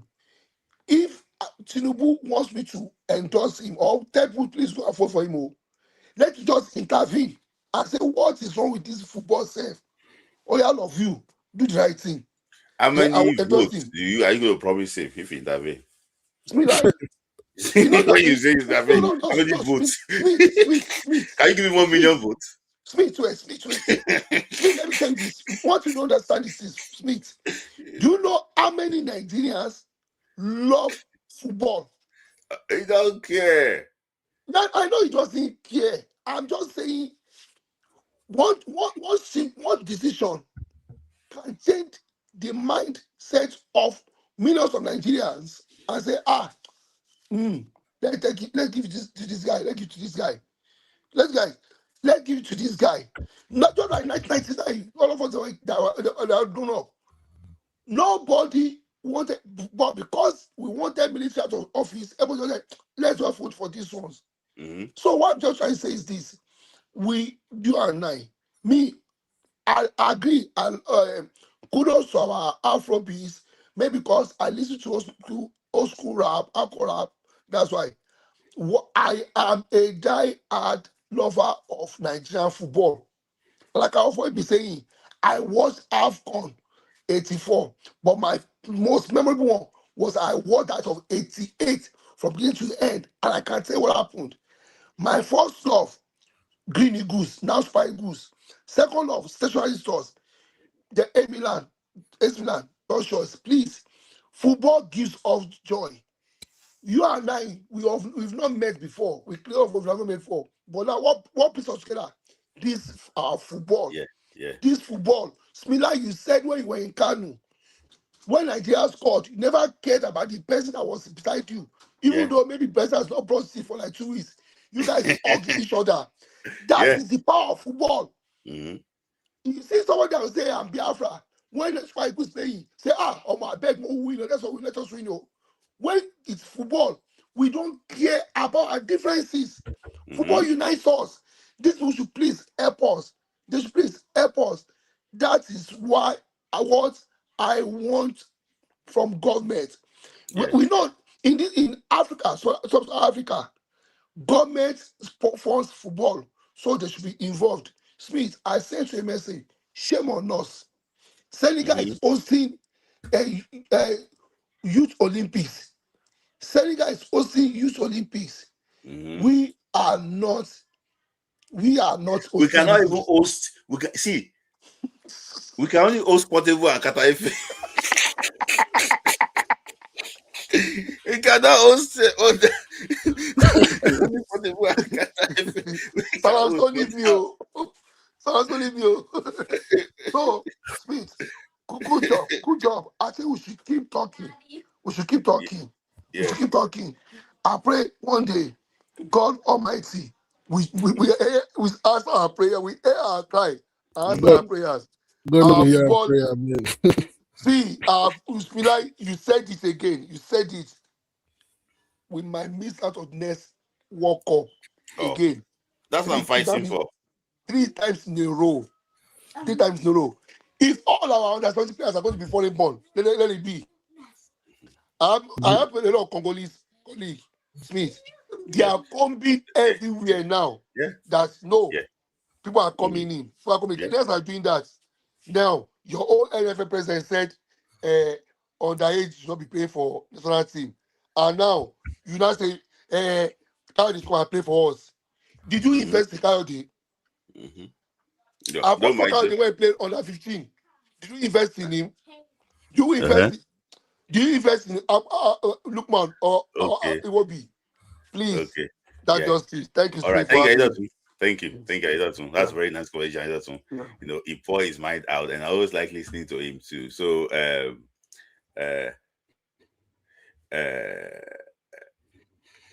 So Zizo, I can see Zizo, I can see Charles, I can see Amos and Tebintokwe. But let me hear from. I'm going to bring you next now, Zizo. Let me just hear from Chris. Chris, can you hear me? Yeah, I can hear you. Okay, Chris, your turn. Just be something. Last week it was with Charles. This week again, Charles.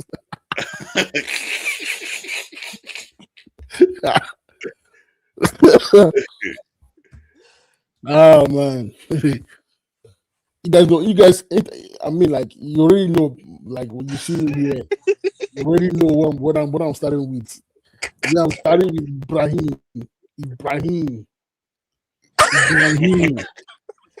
Ibrahim Lucifer. That's the person I'm starting with. That's who I'm starting with. Ibrahim Lucifer. Ibrahim Adolf. Okay. Ibrahim Idi Amin.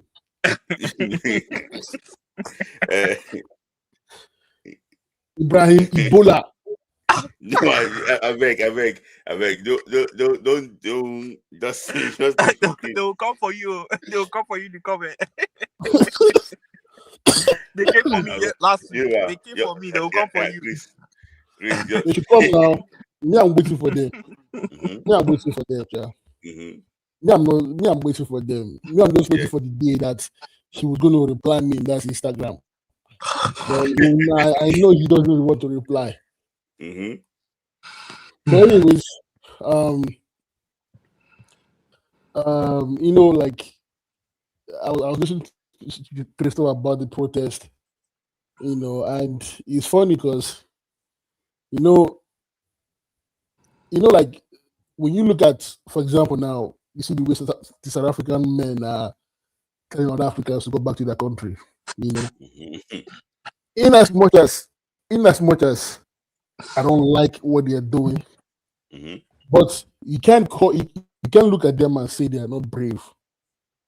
In as much as you don't like what they're doing, you can look at them and say these guys aren't brave because they're at least they feel like this is their problem and they're standing up to it regardless of what anybody's saying, and they're doing something about it.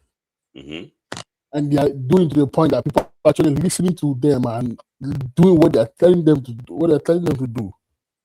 And that is something that you got to look at and say, okay, they're standing up for themselves and do what they want and asking for that change.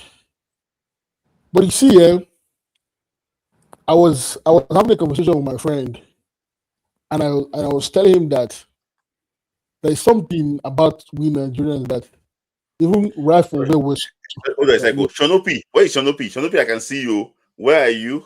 I think you left. Please join by Shonopi. Continue, sorry, Chris. Yeah, and I was telling him that there's just something that I noticed about all Nigerians and how right from right from when we're kids, how we have been like programmed to accept whatever they give us and not ask why.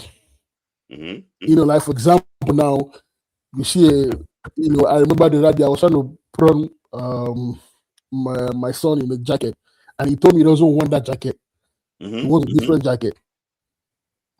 And the Nigerian in me now saying, how will you get a jacket? You understand? Like, yes. I forced him to, but then I just looked at it, I said, okay, let him wear the jacket he wants to wear. And he wore it. And something happened again. He was drinking water and he spilled a little water on the shirt, and he said he wants to change it, that the shirt is wet. And again, I reacted as a Nigerian man. Say, just small water, wear like that. But you see, when you keep doing those things to them, that's how you force them to accept whatever it is without trying to push for change. Say, no, this is what I want. And that's the same thing that happened to a lot of Nigerians that we have flashed from we down small. Then they forced to accept whatever it is. If government no do the most build, we go find way waka for the road. Even though they sleep or they fall, we go see waka for that road. And the same thing here. There's some of our guys here that were organizing a match on Saturdays to play, and I remember the pitch they were supposed to use. The pitch was bad, in a bad state. And the guy came there, took a picture. Nigerian guy took a picture and said, this pitch is bad. Though. Nobody said, man, if you play for this pitch, we'll go find another place. Because there's some places where they are very good, where you can play football, but they still played on that messed up pitch. But no, you will not see the Germans play football there. You will not see the Asians play football there. You will not see any group of people play football there. You only see our Africans play football there. Why? It's because for us, when we see something, we don't say, no. We'll look for something better. We'll see one day like that. And that's the reason why, no matter how things stay there, no matter how much fuel reach, or no matter how messed up things there for Nigeria, people go still find a way to stay because they don't feel say that's what life supposed to be. And nobody so life supposed to be. Yeah. Okay. Or you want my life to say, like stress. So anytime stress come, they find way to remove the stress and make life for the community day easy for them to access to. And that's the reason why when I see people defend this nonsense, what these people they do, how a whole country as Nigeria no fit produce two world-class stadium. And someone will be online saying that if you speak up about it, they will say this person doesn't have respect. Yes. Like you can't see what's going on. Yeah, I agree with you. If we end up if what you said about a insurance contract happens and they bring in a Guavon and we don't make it to the World Cup. Well, I will not make it to the World Cup. This is nobody will say anything. Nobody will say anything. Even Nigerians will not ask, what thing that happened? Nobody will say anything. Nobody will say anything. Will be quiet. Because now we're not used to not going to the World Cup. Everybody accepts it. We accept it. Football is and dead. That's the thing. And that's the thing. That's the thing. Like we don't accept anything. Anything we accept. And someone will say, "Oh, if I tell you what I know, what do you know? Say it." Continue, Chris. Oh my God. So that the problem with that, and the reason why even at this age, I try to fight that accepting nonsense, even on my regular life, because I never knew how much I've been programmed to just accept whatever it is where it be. Just your manager, anyhow go. No. Sorry, Chris. You know that Alozie said something on one of the podcasts that they're not allowed to talk. She was about to cry. Yeah, I saw. Do you know? Like, look at Leo Balogun's issue now. Nobody has said anything about that. Nobody has asked. And I will say it here. Now, Chris. This boy tested the Guavon. He tested it, yes. What is going on? He didn't reply him. I will say it here. I don't care. Continue. You see again. You see what I said about these guys then. All these all these guys that claim that they care about our football. None of them care.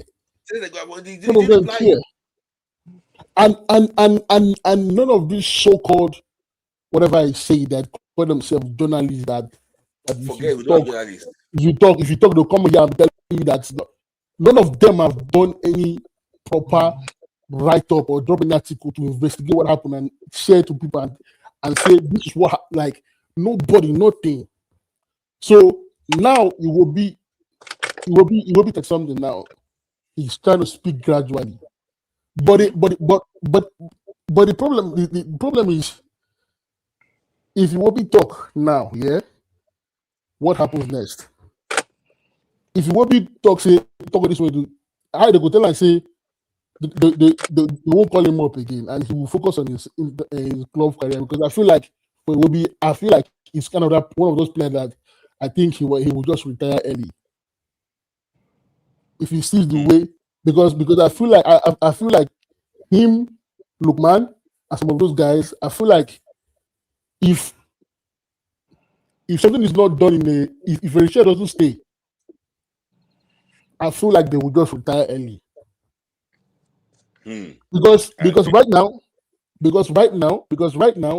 Eritrea is trying to build a new team, and it's not like Eritrea is trying to kick these guys out, but he's trying to build a new team where he keeps the experienced players and bring in the young ones and form a team that these guys learn from the players that have been here, and we try to transition smoothly. But if these guys don't renew his contract, and them Ogala Media and co start putting up articles, and the chair leaves, these guys will just understand. Them Lukman and Iwobi will understand that, look, this is the final bus stop, because they already know how messed up things are, and the only person keeping that boat afloat is Eritrea when he came in and tried to put the boys together. And if he leaves, chance just to stop it. You know that Okwanu said something that apology letter where they write. See now the coach write that for him to tell you the extent these foreign coaches sometimes can go when they are intentional about something. Do you know maybe the reason why Iwobi is still in Super Eagles is because what?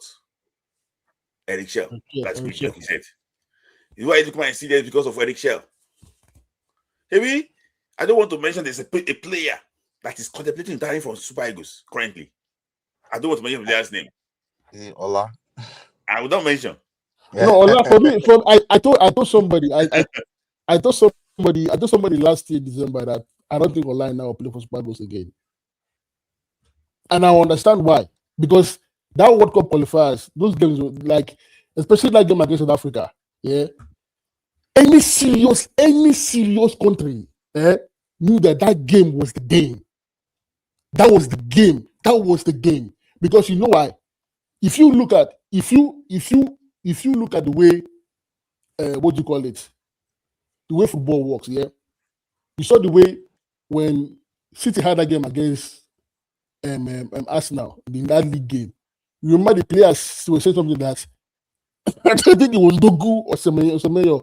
He said right now the Arsenal is not in a good shape right now, and now they are playing the best football of their life right now, and they have some players injured and some players out, and this is the perfect time to play them.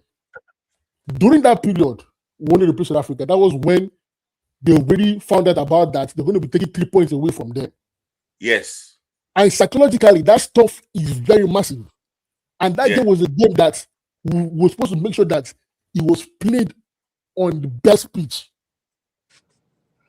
Put that pressure on them. The moment they said we're playing that game in Bloemfontein, our president was supposed to say, no, we're not playing it there. Because the moment he says that, it will put more pressure on those players. Because if you watch that game, go back and watch that game. Those South African players, they were under pressure. Shaky, wasting time. Oh my God. Hold on, Chris. Hold on. So I just want to appreciate. Sorry, Zizo. I'm going to come to you soon. Amos and Tinope with Ladi. I can support with Ladi too. And Sonopi, we're in the same group chat now. Join back. Sorry, Chris, continue. So wrap it up quickly, Chris. So that, They were on that. They even when we scored, you saw the way they were playing. They refused to move to attack. They were just passing the ball back. This guy will waste time on the ball, and we didn't take advantage of that game. We didn't do anything. We didn't do anything at all to take advantage of that game. Because you see something, if it was that madman at Morocco FA, when he knew that his best player was injured, and he knew that this people are trying to play funny games and play that game in a stadium that he will tell them that he's not playing. What will happen is that people will reschedule the game. And when they reschedule the game, his best player will be available. And they will play it. And he will make sure he gets that 3 points from them. That's what the serious strong footballing nation would do. But Ibrahim Ebola that you allowed South Africa to bully him. I know say you're upset, I beg. Just no. You understand. You are the tough one here, Chris. No, see, you don't understand. You don't understand. To me, see, the one thing that the game against Congo did not pay me. He pay me. He pay me. You know the game that paid me. You know what paid me in these qualifiers is the way South Africa you brought us. Do you know what it is? Like what paid you to South Africa have as a footballing nation to dictate what happens in the group that they are in with Nigeria? You respect to them. I saw their men, and I was like, "See, people play football too." But let's continue, Chris. No, because see, I feel like we underestimated them. Hugo Bruce has lost to Nigeria in the World Cup qualifier campaign with Cameroon and in AFCON. So he knew Nigeria, and he said himself. He said the person that determined the winner of the group would be between Nigeria and Benin. Right? He was right. He knew Nigeria, and he started early. Our FA was just frolicking with exactly. That's what I'm saying. That's what I'm saying. Ibrahim coronavirus. That's who the problem? I beg. And for me, going back to that Congo case again, I don't think that those people didn't want to pay that 2K. Me, I thought about it, and this is my own theory. This is my own conspiracy theory, or whatever you call it. I think they did a backhand business with Congo. Yeah. I think they did a backhand business with Congo. They went back. Congo said, okay, you to hold this one. Let us go to the World Cup. Yeah. Who, NFF? Yeah. Yes. I think so too. You might be right. Those guys are too corrupt. I don't think those guys got that to and say, we don't pay 2K. No. I think they did a back business with Congo. And Congo settled them behind. They offer somebody 50K, 100K, $1,000. You see, you think if because the thing with Congress is that they like to spend. Yeah. They like to spend. They like to show them. They like to spend. So if they offer Ibrahim Hinter virus and Tondeke, he will take it. And one talk that was in Arsenal Stadium saying we should support him. That talk in Arsenal Stadium, he's saying we should support him for his second coming. No problem.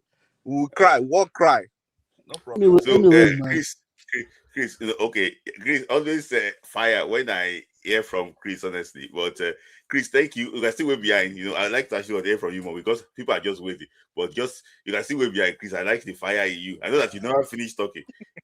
All right, Chris, thank you. Yeah. Okay, Smith.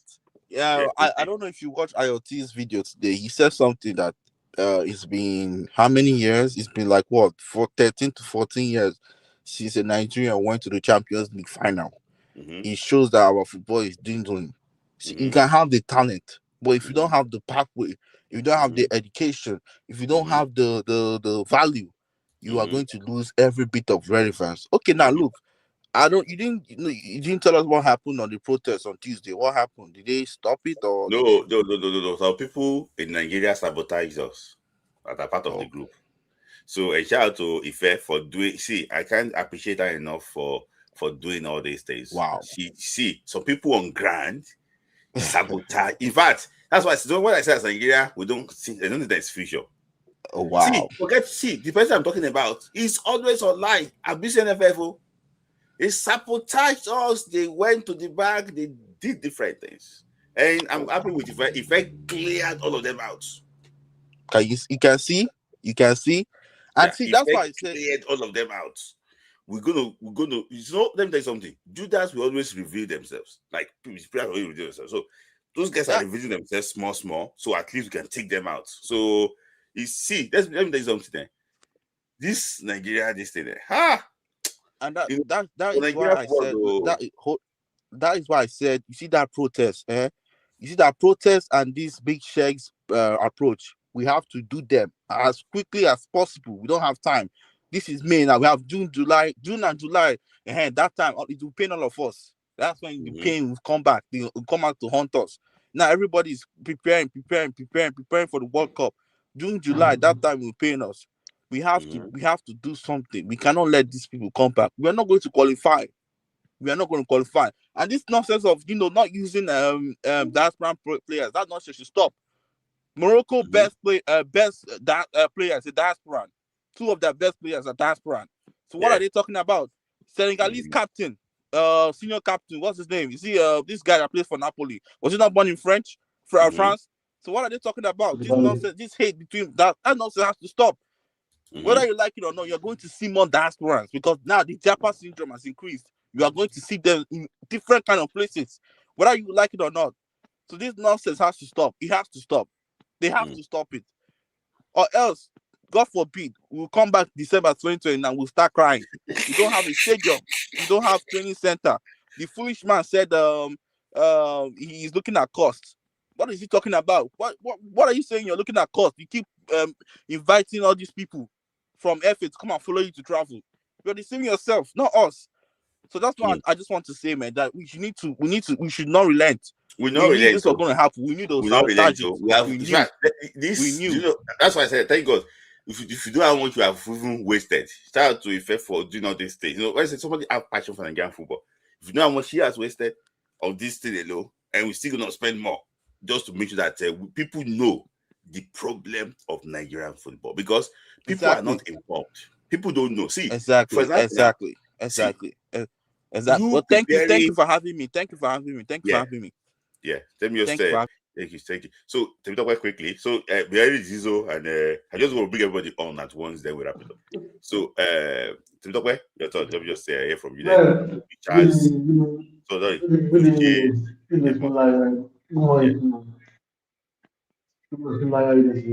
I'm all right. Let me talk about. Yeah. First of all, can you give me first Instagram and Instagram? Yeah. And follow me on Instagram. Yeah, follow you on Instagram. And let me know your face handle. How to know Instagram? How to know Instagram? What's the name of Instagram? What's the name of Instagram? Sanusi. What's the name of Instagram? I don't know. Help me find out. Okay. If I want to follow her. Secondly, growing up as a child and now, yeah, the system Nigeria. Yeah, the state system in Lagos in Calabar. That was the when I play time, when I play time, at World Cup, when I play them. But that what happened to those we don't know about it. Secondly, about the parity issue, I think you can talk now because don't need the pay, don't need but when pay. Don't them not because they need to pay for Nigeria. And this pay issue, my concern is that first of all, if I share no contract, that's my concern. Actually, on the videos, on the videos, but they do team. Let's see be that thing for us. Yeah, that be that. That's the main thing now. Yeah. I think it's changing already. The thing is 29 by this work, computer game will be attached already. That's the video anything now. Yeah. That's why you coming for, but it's not easy thing. They don't look like this. They're all in their old. I know that because this is one of them, so far they were already there, but they don't look that old for that. So let's not fall into this category. Yeah. And what are the moving on? What are people now? Look at this Moroccan boy that play for League in France. Yeah. The Moroccan first boy. Yeah. But I don't want to play for Morocco now. Your boy play for Morocco now. Your boy not play for Morocco now. Yeah. Because it's all the project in Morocco. Yeah. I feel like that. I know Nigeria to use Lookman or Usman to get all those one boy Nigeria. Yeah. But no, NFL don't die. So 2031, I don't care for that. That British Cup 2024, let's World Cup, no qualify. Yeah. This started. Yeah. That big time you win. This time you win now. Yeah. And for the Falcons coach that said that they don't play Nigeria, you hear okay. What about challenge? What about you can say Malala better than Nigeria, Malala better than play Malala play against Canada, that's challenge. What about Nigeria? They can't be fair challenge. Yeah. But things that you should not be smart. So finally, if I go for me, I'm a defense in this issue. But you be careful about Nigerian people. Yeah. Remember, end issue. What happened there? Yeah. You know, we all know that. We all know that what happened. And they cover it now. You need to be very careful. Careful what you do. Careful what you do. Because those Nigerian people, when they see money, they can do anything. Money. Put that poverty and finish our life in Nigeria. Yeah. So it's very be careful. God bless my brother. Take care of him there. Thank you, David. Always nice hearing from you. So, sorry, I'm coming to you. I'm going to bring everybody on now with Amos. Everybody just got to come on one time for us. I'm going to wrap it up. even Zizo and Ladi. So I'm just going to do it once and for all so that we can wrap it up. So, but I want to attend to this comment. To me, Tayo said that Spintayi won't review their names. We are not ready. Even though, see, let me tell you something. I will not reveal the names of those that sabotage the protest live online, but they have been dealt with internally, and that is it. They know themselves, and they know that they cannot come out and say anything. So it's better for me not to reveal them. At least I don't reveal them for you here now. That so you want me to reveal their names? In fact, some names are like laddie people now. They brought talk to Super Eagles camp. We don't want to talk about their name, but we just leave their name. But guys, we'll wrap it up very soon now. Amos, thank you for joining. Amos is the convener of Footballers Connect. Amos is a football researcher, and he deals with footballers welfare. So yeah, Amos, thank you for anyway. You work with Inter Lagos, have you Sporting Lagos? Which one? I know, and it's also ex international. Amos is ex international. So former Goldie England player. Okay, Amos. Thank you for anyway. Presently, I don't work with either of them. Famous Amos. Man, you remember famous Amos? Yes. I'm happy for both Lagos clubs though. I mean, very nice conversations we've been having here, and I think this is like one of those few times that I've had to, that I'm around on the Friday night and I'm like, no, I have to watch Smith Li's show from the beginning to the end. And then I'm happy that people like Adilotun, our bros there, is always there to contribute as well. Yeah.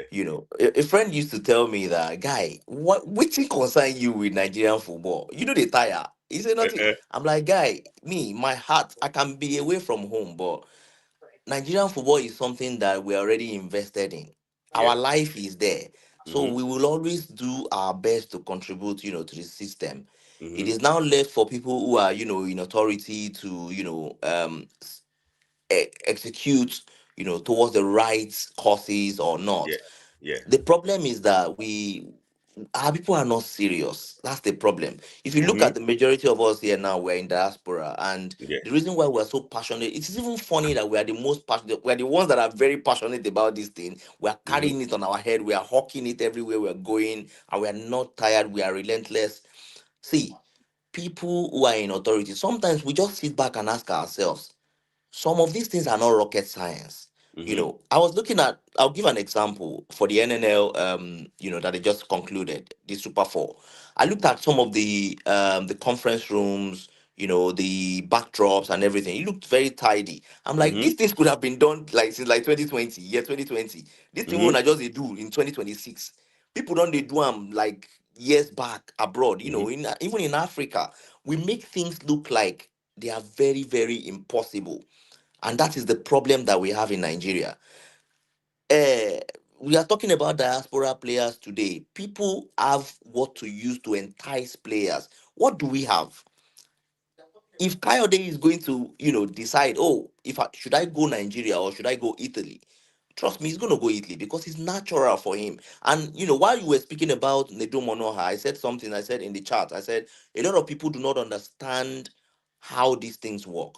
Many people do not understand from the perspective of the boys as well. They just say, he didn't choose us. Now he wants to come and play for us. No, it's not his fault because England gave them a platform from 14 years old, 13 years old. It is only natural for the guy to wait for England. It is very natural. But if Nigeria wants him, Nigeria should come forward. If Nigeria comes, they will tilt towards Nigeria as well. Some of these boys do not even have any link to Nigeria. I was reading an article, an interview between Eni Aluko and Olamide Abe, for the Punch this afternoon. I was just reading it. And Eni said something about Sonny Aluko, how he got to play for Nigeria. Because their parents had already started relocating to Nigeria. They had that relationship already. They were always going to Nigeria. So it was easier to make that decision. But for her, she didn't even have any choice. Nigerian female football had not even gotten to its pinnacle by then. So she didn't even have that opportunity. But a lot of people, I think, and Smith, like, to be fair, I think we need to, do more on some of these things as per how these boys see. It's not easy being born abroad, and then you are in a mix of, oh, should I choose Nigeria? Should I not choose Nigeria? It's not an easy decision. These But boys went to go on. You sorry, I wanted want to to ask say you a something? question. I want to ask you a question, Amos. There's some players that I have seen talk. I've heard talk before, and I've also had contact with some people. In fact, there's a boy that will not mention his name now because he might be showing up in Nigeria very soon. Talking about Bukayo Saka. Sky Sports, the biggest platform in the UK, is it not? Like, everybody listens to Sky Sports. They asked him that which country will he play for? He said, that's a big choice, tough choice between Nigeria and England. That was when they draw his face, say, half Nigeria. Remember that picture? Half England. You know that Nigeria did not invest anything. Zero. In the boys' growth. And I also heard, too, that I will not mention the person's name now, that when one of a top Nigeria official went to go and watch the Arsenal, the VIP, this thing, the parent did not engage. They just saw him, they just left. They did not engage. Maybe I don't know what has happened before, but based on Saka's answer, I think there was a initial rapport with Nigerian system. Now, Gabriel Karaga will know that sometimes he can talk anyhow. He says Saka is worth £200 million if he's living in England. We know that Gabriel Karaga can hype somebody too. We know that. But imagine having a player like that playing for Nigeria. I'm just saying it that some of these guys it might be a tough choice for them, Amos, but some of them have this natural love for Nigeria. Yeah. Saka said that in the morning he drinks Milo. Yes, now, yeah. Yeah, he said it's Milo. So all this Choco Milo, he said in Lagos traffic, that's what they buy for him, they bring. So he said, that is his thing. Nigeria from head to toe. To add to that, with sorry, bro. Saka so is the thing is, okay, can you hear him? Yeah. Can you hear? Okay, Ladi. Okay, I was going to say, sorry, can you hear Ladi? No. Amos. No, I can't hear him. Oh, okay. Just hold on, Amos. Let him talk here. Okay, go on. Go on, Ladi. Go on. Okay. Saka is not just every other say dark skinned guy born in abroad. Saka's grandfather has a house in Egbeda where his father was born. So you can tell Saka's father was born and raised in Egbeda, and then Japa, and gave birth to Saka. Yeah, so Saka is very much into Nigeria. He would have chosen Nigeria if things were done in the right way.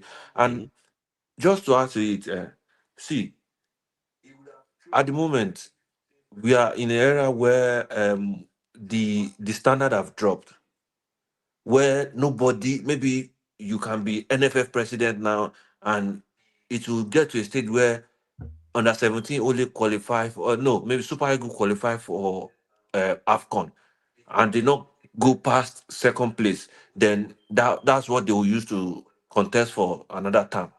It will get to that stage because the standard have really dropped. Imagine someone that has not done anything for, say, grassroots football. Our Super Eagles is not going to World Cup in, God knows how many years now, and then is wanting to go for second time. And then he's still paying all these bloggers to hype him and do all these things. That's how you know the standard have dropped. And then we are the system now is more or less like a tyranny system where protest does not work. I'm sorry to say, but I don't think any protest would do anything. Yeah. I know. Sorry, sorry, Amos, can you talk? Sorry. Just a minute and talk. I want to see how many people can hear Amos. Yeah. How many Can you guys hear me? Sorry. Can you guys hear me? So let me tell you what I'm doing. I can hear you. I don't know what's going on. Amos, sorry, What I'm doing is I am watching on TV, and then at the same time I'm on my phone. So what I Okay, do okay, is okay. when I cannot hear somebody, I just turn on the volume of the Okay, okay, TV. okay, okay, okay. All right. Sorry, finish your point, Amos. Sorry for stopping you about the link. Yeah. Okay. Yeah, so it's just like Ladi said, Saka also, Saka can qualify as one of those who will say, this is a very tough decision for me to make, Mm. because he has that link with Nigeria. But for Mm-hmm. some of these guys that no zero contact, their parents are not just jackpot, they've lost themselves in Europe, they don't have anything to do Give with us Nigeria. The example of child a player like that. maybe Michael, the likes of Michael, Kyle did them. Yeah, They don't get any yeah, link, yeah. with There's no link. Nigeria. Yeah. There's no link because I went and dig. You know where that guy is born. That guy was born in somewhere in Italy where there's no superstar that has come from that place Uh-huh. before. Uh-huh. You know, and the guy would be, between. I did a TikTok video on Yeah, I this saw it. I topic. saw it. Well done. Yeah, I saw that. The guy would be puzzled between, I am committed to this place Certainty and and my uncertainty. family, everything, my whole life is Italy. So it's going to be really tough for him. But if we have a very good pitch, imagine if we were Morocco, he will not think twice. He will come and play for us. He will not even think twice. He will not reason Mm-hmm. it twice because there's a structure, there's good leadership, there's good management, there's good developmental platform, there's good pathway. It is very clear. It Mm-hmm. is very clear. But for us, we are a lazy people. And just like you said, Smith, like you said, you mentioned earlier, we need a good management team. We Mm-hmm. don't have a good management team. See, a good management team will solve this problem. I'll give you an example of when a bubble came through. This same under 17 coach. I spoke with this guy in an interview in 2020. 2020. This morning, I just went to look at the video and I'm like, it's good to dream. Oh, this guy said the best thing that would happen to him is to become the coach of the national team. Gradually he began to make his way through into the national team, even though we know that he's got some links or some connection, to the national team. But he worked his way through. He worked his ass off. He worked for it. He didn't just sit down there and somebody just gave it to him. He has the credentials. He's qualified, academic wise, experience wise. He's qualified. But we hope that they do not set him up, just like you said. See, he should better be careful so that they don't dent his CV. Else, they will mess his CV up if he does not work, if he does not tread carefully. Because our usual style is to bring 10,000 people and then they start they start doing screening. The Yeah. usual style. No. Right. They'll go and play yum yum just like they'll go and Mm-hmm. play yum yum, play this one, play Yeah. that one. No, we can actually, if Europe is a tough call, we can actually organize African teams that are ready. Under 17 boys, we don't expect them to be playing. Okay, let's say some of them are even in the NPFL team. Come on, they can excuse a few of them. You can have the core of your team well camped, training together, traveling together, Mm-hmm. build a culture with these Mm-hmm. boys. That is how we are going to develop a very strong team. And do not give him a target of going to go and win AFCON or to Yeah. go and win World Cup. No, let him develop a team. It is shameful enough that the UCL final is here and there is no Nigerian. The last time we saw somebody was Mikelubi. Yeah. So before I go to Zizo, sorry, one sec. I just want to ask you a question, Amos. I like the point you actually made about connection and how to integrate players. We've mentioned Saka. I want to ask you a question about Jamal Musiala, a category of player like that. I heard that in his formative years in Chelsea, he wanted to play for Nigeria at probably the underage level, but things didn't work out well. He moved to Bayern Munich. They say that the rest is now history. So, and up to now, despite that people don't know that he's even in Nigerian slightly. I remember asking question from German language that in English, but German TV said that which German food or Nigerian food. He said no comment. He said he has respect for both countries. He can never. And I've saw videos where he was like eating maybe amala or something like that. So those type of people that wants to come at a very early age that they want to play for Nigeria, what type of where can you put them? How can you integrate them to society? How can you integrate them? Who is That in Nigeria, for? you cannot. They are traveling home. Okay, as a parent now, can you release your 16-year-old to Lagos on his fly by himself? Or you go? I'm just trying to. No, it's going to be impossible with the way we manage our team now. It's going to be very impossible. For a parent to just be like, just go. No, but you know something very strange about football. Football family, they fear. That's the funny thing about football. Football can be found anywhere. You can find the love of football anywhere. So parents who are involved in football or individuals who are involved in football, they love to take risk. That's one thing about footballers and their families. But what I want to say that is very key, that is going to be very key for us going to the future is we need to have people who are mediating for us properly.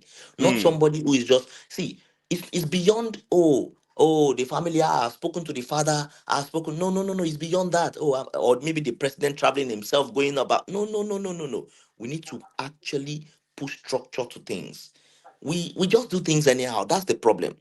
Someone said something. He said, if the likes of Michael Emenalo, who has done it in England, he has done it in Saudi Arabia, but he cannot come and do it for us. Bro, we have problem. He has done it in France. That means we have problem. If he cannot come and do it in a motherland, that means there's problem. If people like Sheyi Olofejano do not want to get involved in our football development, that means we have problem. That means there's something fundamentally wrong that we cannot solve. And when too much politics is involved, there's a problem. Until we build a team, we just need to restructure our football entirely. Everything has to go. Right now, we are not serious people. We're not ready. We are not. How can you explain to somebody? Let me give you an example. I took a taxi this morning. Very funny. I was going to the hospital. I have a bad back. And I entered this guy Uber, and I said, guy, your car is so nice. The guy is Malaysian, I guess, because it sounds Malaysian. And I'm like, guy, you have a very nice car, blah, blah. He said, where am I originally from? I said, Nigeria. He said, oh, are you guys going to the World Cup? I was ashamed. The question he asked me, he said, are we going to the World Cup? And I'm like, no vex, we know they go. He said, did you guys miss last World Cup? I said, yes. I'm like, oh my God. Can you imagine? He couldn't believe that Nigeria is not going to the World Cup. He said, I see your jersey everywhere. I thought you guys were going. I'm like, no, sorry, we're not going. Ghana is. He said, what about Ghana? He said, yes, Ghana. That is how bad it is. For us, like you just cannot explain. Because we go to explain, we go tire. Who do you want to tell that Nigeria did not go to 2 World Cups? That is how high people hold us.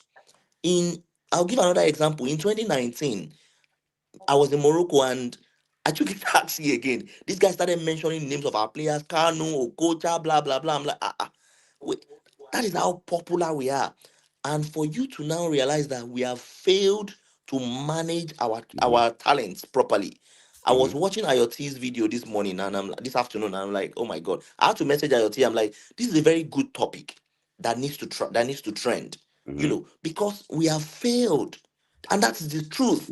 We do not have superstars anywhere. We're not producing superstars from home. Yeah. Amos, I will still come back to you because I want to ask you a question about that because you work with grassroots. These players in their formative, years playing for Nigeria. I'm still going to come out to that type of question because I've had that conversation with people before in the past about talents back home. I have my own opinion about them. I'm coming to just hold on slightly. Zizo, your thought quickly. Sorry for keeping you waiting. Let me just hear from you, Zizo. Zizo, any thoughts any opinion from you, Kizo, before we wrap it up? We're starting off very soon now. Zizo, you don't start again. No. Unmute yourself, Zizo. Zizo. Okay. Zizo. Can I go Zizo, ahead? Can you hear Smith? Zizo, can you hear me? Zizo cannot hear you. Join back. Okay. Join back. Let me tell you to join back, please, Amos. Let me tell you to join back. Okay, Zizo, try and say something or you join back. Can you hear me? Yes. We cannot hear you, Zizo. Oh my God. Okay. Yeah, let me Uche, you want to go to that? Yes. So I would like to talk about the I would like to talk about the under 17 coach. Yeah. Eboborise. So I'm hearing the feedback. Feedback. Is it Ladi? Are you meet yourself? I don't know. Maybe where you get feedback from. Okay, let me reduce the TV, sir. Okay. Yes. In regards to the under 17 hold coach. on. I'm bring on now. I just want to mess up with your audio. Yeah, correct. Continue, Uche. Yes, in regards to the under 17 coach, I think what should be his plan right now is to identify his goals and his backroom staff that he wants to work with.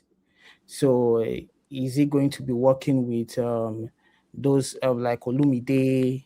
Is he going to be working with those guys that actually work in the academy so as to identify the right talent? Is he going to organize competitions to find out those young talents and what will be the descriptions of the talent he's going to find? Is he going to be looking for maybe a talent that is up to JJ Okocha, or is going to be checking out for Oruma style of players? What kind of players is he going to be going out for? So that should be his baseline for the moment before he goes ahead having conversation with NFF, or these are his programs that he wants to do. So and also I feel like you should also have in his corner someone like Ogumodede. I don't know whether Ogumodede will like, because Ogumodede has a CAF B license, so because they need to form a team right now, because it looks more like a setup. To work with 20 or something. So, but because right now we should be looking for talents that will this under 17 would be talents that will represent us in 2032 Nations Cup and 2034 World Cup and 2034 World Cup. Yes. So he should be that, okay, what are my priorities? Do I intend that from this under 17 we would have 6 talents that will end up playing for Super Eagles in 2032 and 2036? I'm sorry, 2034 for the World Cup. So these are the KPIs you should be taking a look at, because you don't want to, if you are saying, oh, you want to live in your bubble, you want to be an island, there will be problem, there will be issue, and you'll play yourself short. And before you know it, there will be dent on his on his qualification or his CV. So these are some things that you should take a look at. And for the under 20, I do not know the guy. Hopefully he does extremely well, and we should, in regards to selection of players, I feel like for the under 20, that's where we can bring in players that was the Nigerians that were born abroad. Those are the kind of that should be the level we should be taking those players from the under 20 category, maybe 4 players, 5 players, depending, so that the ones the Nigerians don't feel attacked or they're taking their space. But that's what do we feel is Nigeria is a Nigerian team.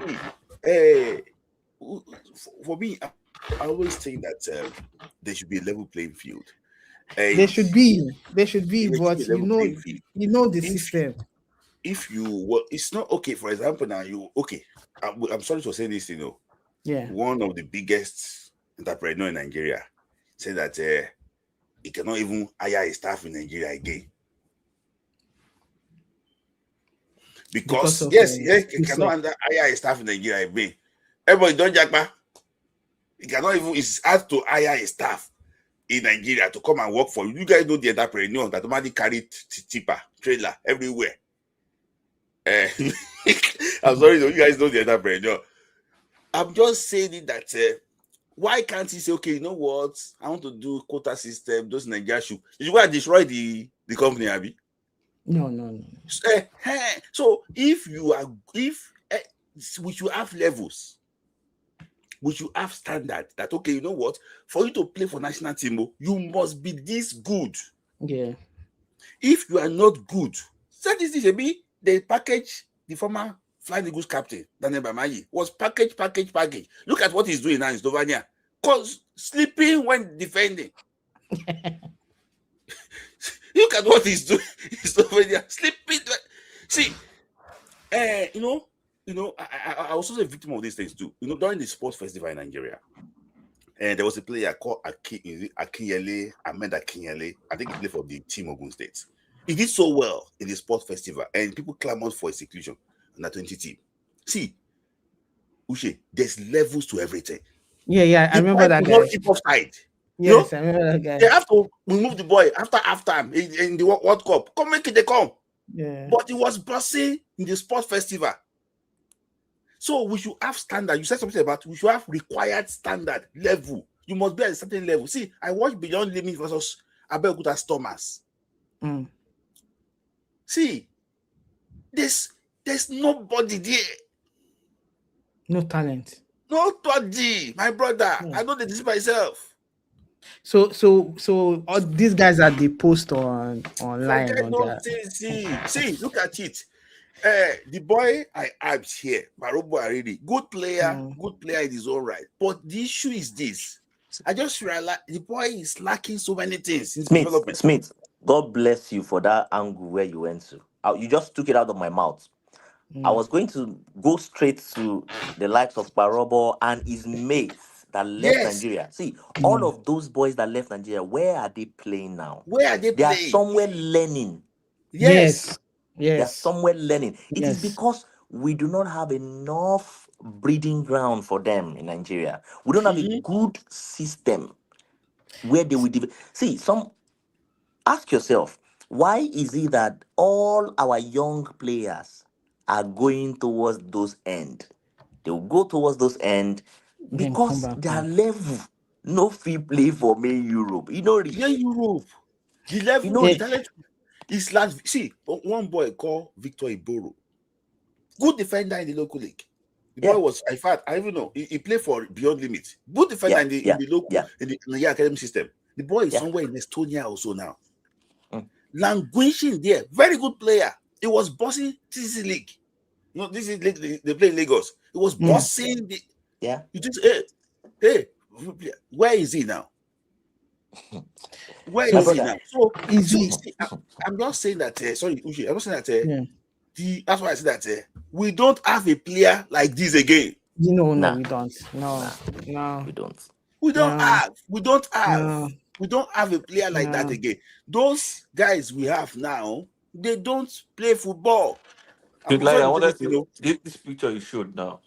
Smith, I want to give an example. I know Uche wants to continue. In a few years, not a few years ago, many years ago, when I was still in Pepsi, there was a program that Pepsi used to do. So there's a coaching course that the likes of there's a player called Henry Uche, and a few players. Henry Uche later played for Aimba Football Club, and he played for shooting. I think he ended in shooting. Very fine player, left footer. He played for Super Eagles when Keshi was there. They took about 4 of them. One boy from Kaduna, one boy from. So it was a program that ran for 2 years before a lot of things happened in Pepsi Football Academy, and then so they went to Celtic, they went to Man United, they went to Bolton, they went to one other club, and this was supposed to be annually. See, if we don't have proper program, that would expose our players to the top level football, we're going to remain where we are. We're definitely going to remain where we are. Famous. This academy we were boasting. I went to go and win Veraggio Cup. Veraggio Cup, and the one in Sweden. What was it called again? Gotia. Yeah. They went to go to Senegal to go and play. All this Gambia, they popo them. Gambia of Gambia and the one for they taught them terrible lessons. So what I'm saying basically is that when I see this thing, it make me sad. I know that you want to say something that it make me sad. So, one person said he went to do scouting, and one boy came with we call it Tiro on the face. He just like they can pick it, what type of like has it turned to that? Has it I just look at it that has it is now football. I know that football is lucrative, it's now a way out. Like you have to be talented for you to be picked. Do you know my annoyance with football administration in Nigeria now, especially the state FAs? They are all organizing tournaments. Is that Yes, football development? that is Is that not. is that football development? That Tournaments? is not. Seriously. Uh-huh. Yes. So That's no, the it's not. Sorry for holding your thought. Uche, sorry, just continue. Happy so I can Uche, finish. continue. So, yes. Yeah. Yes. So we all these problems you've mentioned, it still boils down to the coaching philosophy in Nigeria. See, right now we are looking for under 17, under 20, under 23, and we do not have coaches that have CAF A license. We are going to call someone that was like the under 20 coach right now. Like when last did he coach like NPFL team? When was the last time he did? I told you. I showed you his addiction certificate from letter from.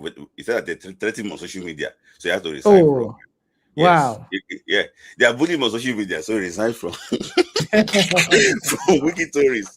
So the tape now that is going to what's going to end up happening is that he will go to get to AFCON, take over age players, and they will sell players, collect the normal money, and then those players will end up nowhere. They will end up like Bamigi.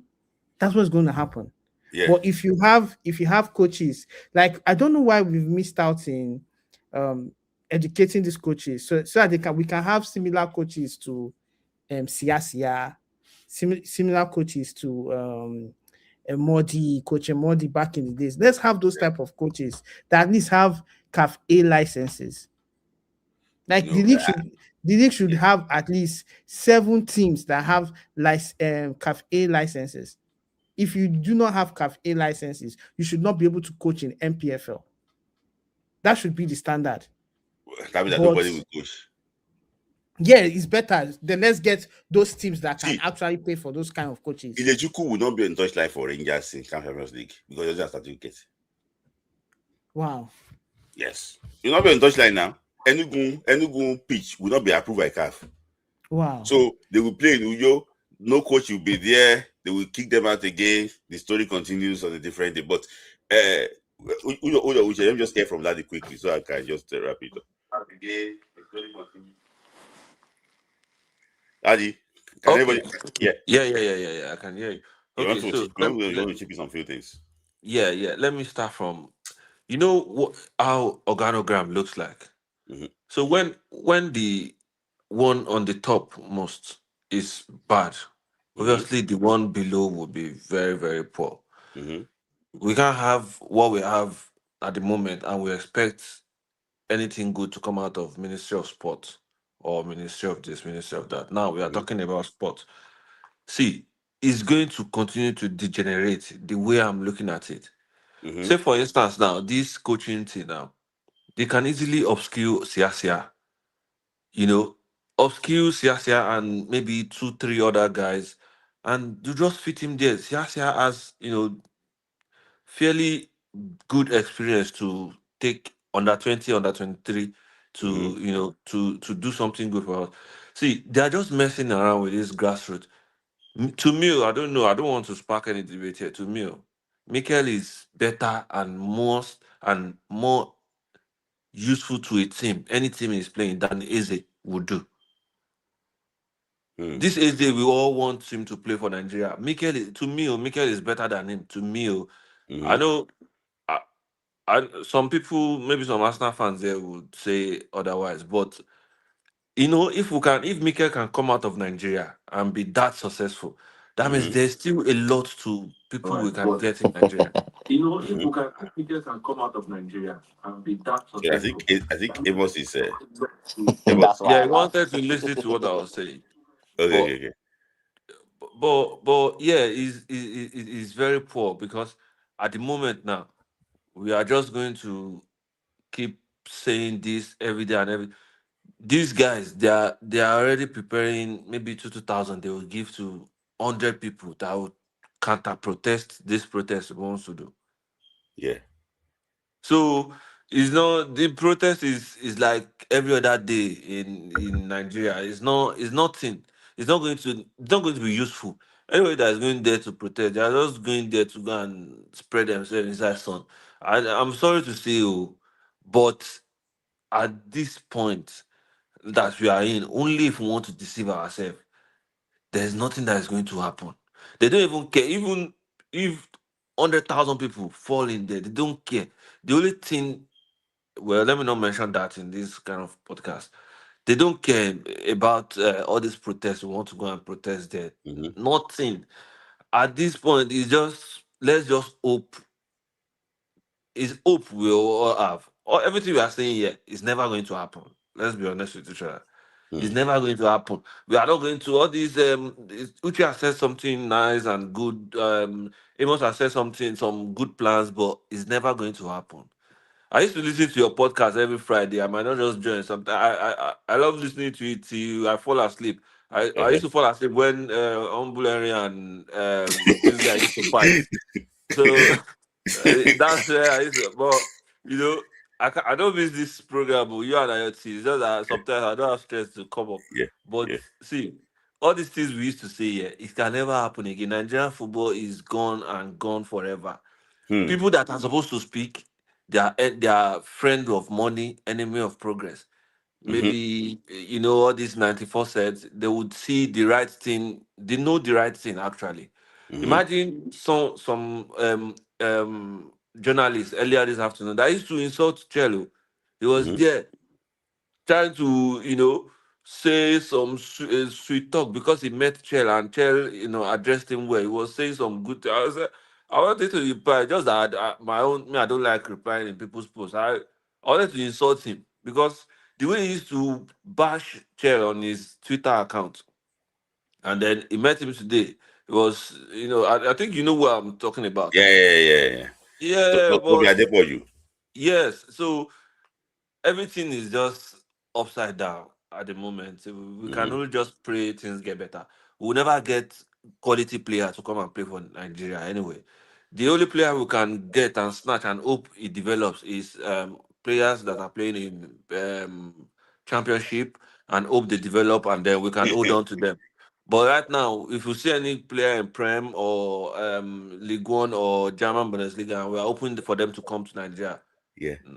Never. But I want so before I know that you want I shall go. Before I let you go, but what we demand there, Daddy, is not much. See, Daddy, all of them, you see, to have hotel, that hotel where you go have for Super Eagles. If Super Eagles is not available or national team, you go the runner. Yes. To have that, is it difficult to ask? To have pitch. Okay, I heard that a powerful billionaire in Nigeria gave them $1 million something to fix a particular pitch. So that they went to go and bring some people on the street to start planting grass there. They're now lying to people that say, it has come from Dubai. So, what does it cost to go and bring the Moroccan guy that did the Morocco this thing to come and fix Abuja pitch? What does it cost? I beg you. See, I saw them putting pure water, drinking pure water, putting on Abuja pitch, doing crusade with canopy on the pitch, on that pitch, canopy crusade on that same pitch. See, in Lagos, for instance, those things are not difficult to ask. In Lagos, for instance, now they say they have projects they are doing to turn Lagos to a mega city. What does it cost them to include the National Stadium or Teslim Balogun into this thing? They are doing things. Okay, they reconstructed the National Theatre with 5,000 capacity, and if you imagine the number of the money they pronounced to renovate that place, it's enough for us to get Teslim Balogun almost. Might not be enough, but almost enough to get Teslim Balogun to that will put us in the map back. That place now they renovated that what's it called now? Theater. What how much will it add to Lagos this thing? Imagine Super Eagles playing their home game in Teslim Balogun, say proper stadium, Teslim Balogun. Imagine what change it will bring to Lagos State, what change it will bring to even Daddy, do you hear that La Liga are trying to play La Liga games outside of Spain now. I don't know. Some European clubs. Yes, they're trying to play outside of Spain. So Lagos, why can't we have a club that will come here for pre-season in Lagos? I thought, see, people Yeah, went I to heard that. this I heard that Lagos. One of gist. them is coming. Eh? One European team is coming. I don't know. Maybe. Where to go and play where? To go and play That's at what I'm Mike wondering. Johnson. Eh? Go and play at Mike Johnson. See, what I'm just saying basically is that all people close to them that see, imagine if for a team like Man U, I mean a team like come and play preseason or all this Super Cup they play. Do you know how much money they will spend in Lagos? Yes, now. Do you know how much money they will pump that Lagos? Do you know how much I feel money? like they just have misplaced priorities because they just finished one. What's this race they had on the water that Drogba helped to promote? This water F1. What's it called? I don't know what it is. If someone knows, you can mention it. Okay. Yeah, so they came to do it in Lagos. The first time they would do it in Africa. Yeah, I forgot what it's called. There was a race on water. Yeah, Yeah, yeah, so yeah. Drogba even helped to promote it because it was the first time they are coming to Africa and they did it in Lagos. Imagine how much was put into all those things. And then we pump it into our football. Football is the only our number one sport in Nigeria. I don't know when we started copying America doing all these water Yeah, race. we don't win any medal in the Olympics. Just go and be doing And this. we still did not win any medal. The swimming, what would they do? Now we go come last and this thing. So this football now is the best hope of getting medal in the Olympic Games. That is it. Forget about Yes, now. table tennis. Why could not call you? They beat them for table tennis. Yes, now. This football is our best bet to win a medal during the Olympic Games. I know athletics can also try there too. So for me, let me just ask, wrap it up now because I'll take on Ladi. I'll take on Zizo. So Ladi, final thoughts from you. I want to ask you a question. So now, based on what you're talking about, there's no way forward for now. Well, to be very honest, only if we are not being honest with each other, there is no way forward. Though. With what we are all, I mean, everyone here is on social media. We see everything. See, there's nothing any of us here is going to say, or if you do live tomorrow, anybody is going to say that it's going to happen. It's never going to happen. Nothing is going to happen again. It's just hope. Let's just hope things get better. When you hope, one day things will. But it's Okay, that key. any of all these African countries that have that their football has degenerated to the last level, say all these Mozambique, all these yeah. We tell me any of them that has a governance, proper government that allows say democracy of people, that the democracy is working. Any country that the football is down, if you check, the democracy is off. Just like Nigeria, our democracy is off. Nothing will happen in football again. We are just going to be doing according to the script. Is whatever they want us to do, we'll do now.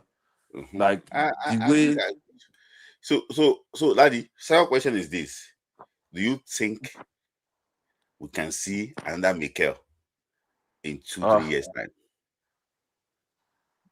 We can, but the platform to bring them is not present. So that's Most why we of cannot see them. the people that are talented now, They they are are doing doing. something They are in different. game. They are doing game. They are. They are doing something different. If Smith, like, if you are a 16 years old boy, if you're a 16 years old boy, you are trying to make your life better. You are living in Lagos. You don't have hope. Eh? You are from a poor family. Will you choose to hang around with friends that will put you through, or you will go and play football on the street? That's it. That's a big thing. That's it. If you hang out with people that we give you money every day. Yes, and if they're giving you money, they will tell you, we can't be giving you fish, you come and go and know how to keep fish, So that's I how think, I they lure think, I you think. into So unnecessary yeah, I think. pressure. Let me summarize it. They'll show Ladi you is the trying way. to say that football cannot travel the country in isolation. Everything must be together. But Ladi, no, thank you for your time. Thank you for always actually popping by. So we'll catch for WhatsApp. So fire thought two from Uche. Yes. Hey, this thing I caught to one again. No. Just hold on. We If dey you hear call, you. I have to join again. Don't worry. Don't worry, Zizo. Uche, yeah, The fire thought from fuck you. is this, man? Zizo, I thought Uche. Yes. Uche. I'll just round up Uche, with I will hear saying, you. Any fire thoughts from you? Yeah. Both of I'll us just are round do up you with think that there's saying, talent or we should just go and rest? there will always be talent. Nigeria, people will keep on playing football, but the problem is we have to match up that talent with education, football education. Simple. We cannot overemphasize that. Football education needs to improve. Like if NFF can spend money to ensure that the CAF licensing is properly done, not wuru to the answer, that is properly done, and they can invest in, let's say, ensure that the government invests in four stadium in the country, then we are up to something. But we have to ensure that our NPFL, that the coaches there, the least license they should have is a CAF A. Then if you are assistant coach, CAF B, so that they can impute into this football players. Okay. If not, we'll still be where we are. How much averagely do you think the people normally spend to get a degree in Nigeria? If not, we'll still be where we are. Sorry, Amos, I don't mean okay. You can mute. Okay, I know that Amos. So I want to ask you a question. Yes. Uche, how much do you think people can spend averagely to get a degree in Nigeria? Degree, university degree or university degree? Yes. Right now, I don't know how much they pay. But it's going to be around for the 4 years. It might be around like 1.5 million. Yeah, towards 800. Some schools will 800 to 1 point 800. something. Okay. Yeah. How much do you think they are doing CAF B? CAF B. I know CAF A is close to some $1,000, right?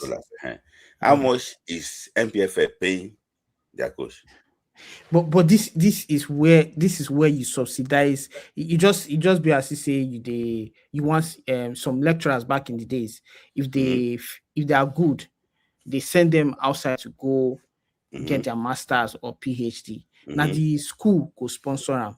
So the school sponsor it, putting more like subsidy on the tuition fee. They go get those certificates, then come back to the system. It's the same thing that should happen. NPFL should create a system. Maybe let's say, the best team that maybe comes first, second, third. Then you send the coaches in those teams to go better themselves in Europe or go for courses. If it's CAF A, they can get UEFA A, go to Morocco or something to get more experience. That's how you can do it. See, Uche, it's like you don't play for abroad more. But let me just say something. You know exactly how this thing works. See, Uche, if we talk about Nigeria matter, we're not go finish. Uche, I don't know. I think everyone's lost left. I don't know. Okay, Amos is back. Okay. So, Uche, all those things it can work. It's a very good thing. No, I'm here. Okay, all right. Okay. It can work, but we are not sincere. Not the problem. See, we are not sincere. See, normally when a player score most goals in a league, there's always a reward. Yes. For the players. I remember there was a year that one guy called Silas Nwako. Was it Silas Nwako? He scored a couple of goals in the league along with one guy. If you see the way they are being treated, so the issue is that we don't really appreciate success. So I don't think these guys can do that. For example, now, if you like, we be the best coach. If you don't know somebody in the NFL, I don't think they will sponsor you. So I think all these things are always political, always there. It's always in circles. I don't know, do you have an idea that the reason why there's no car flights in Nigeria for a while? You know the reason why? Because everybody they pass. Everybody do what they say. Yeah. So there's gap. There's educational gap in it. And secondly, too, some of these guys too, I also hope that if you ask, some of these guys that are played in Europe, why can't you use that opportunity of the club you play in Europe to do your license? I know of somebody, I know how to mention him now. If they carry bag for politician, they do endorsement from one pillar to post. This guy is a Premier League legend. Maybe, but you have to understand that some of them are not interested in coaching. If coaching knows, why is they appointing my Super Eagles as a coach there? Why okay. Now I know who we are talking about. No, I'm just saying that. Why is it the job? Carrying back, doing endorsements everywhere. They're the Aya doing endorsements. Why can't see? Now legend. There was a season that the guy did not miss any single minute in the Premier League. If you go and see the club he played for, go and check the right and the left. Who do you see there? The left back that played with him. You will see. If he's there, say the academy he wanted to work with, they want to do. Do you know? It's not that there are two of them that play for that club. Do you see exactly how they appreciate the other one? The other one, yeah, and no, the other one. Where we supposed to go? Yakubu. Yes. Do you see the way they appreciate him? Yes. So what I'm talking about is that it's even a bigger player. It's a bigger player in the that certain club. Yes. If you UEFA this thing, I don't think the club will throw you away. No, they won't. See, when don't say we have to get that played that club in 1990s. But the thing on that thing you have to understand. Does that person know how? If you show him book now, he go feel with them. Okay, that's another point. Maybe he's not interested. I'm just trying to say that sometimes you take this thing because we used to say, okay, now who do you see on the right hand side of Pep Guardiola? On the right hand side. Yes. Now. Yes. So if he can't learn work now, isn't it? Yes. If he can't learn work now, he can't come back now. Are you going to talk? Say, who do you see? So all these things accumulates together. That is why sometimes they pay me say these people just had the chance. You can do better than what you did, but you can just so you know what, I want to go back to that mine for dollar fries and chicken. And I understand that bit, but you want to enjoy Nigeria. But I just think that if you know that now your team be this, why okay, Akpala left Nigeria late. Yes, now Akpala left Nigeria late now for Bender Insurance. He's still in Belgium. So I just think that they would have been able to. Smith, because, do you know what happened? Yeah, Smith. For some reasons, I can't get the feedback from you on my phone, but I can get the feedback from you on TV somehow. So pardon me. So I think for some reasons, some of our players when they play in European teams, they don't make up their mind, on especially with building relationships within the clubs. Some of them just go, oh, I'm just going to go and play and I'm leaving. No, it takes them time before they realize. So by the time they finish, it can't clear for their eyes. Say, wait, I should have done this in the past. Look at the likes of, the people who build, relationships with their clubs. Maybe the likes of Vincent Yama, John Utaka. That's why they are still in the system, because they build tangible relationships. Maybe even Sunday Ulises, guys who were genuinely interested. So I see it as those ones who didn't build relationships. They are the sets that are not interested in anything coaching. They didn't see themselves. They were short-sighted. They were only living that moment. They were only living in that moment of the game. That moment where they are playing, they see it as they are going to work and they are going back home. They are going to work and they are going back home. So instead of them to see it as, hey, I have come to be here, contribute, and then take something out of here as well.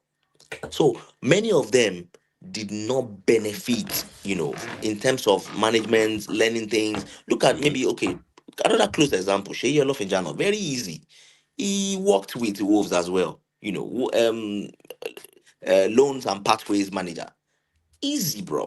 Like there are roles that these guys can take up, and these football clubs, they have that structure for anybody that is interested. Once you show interest that you want to become this, you will become it. It is very easy. But our players, many of them, they a bit nonchalant.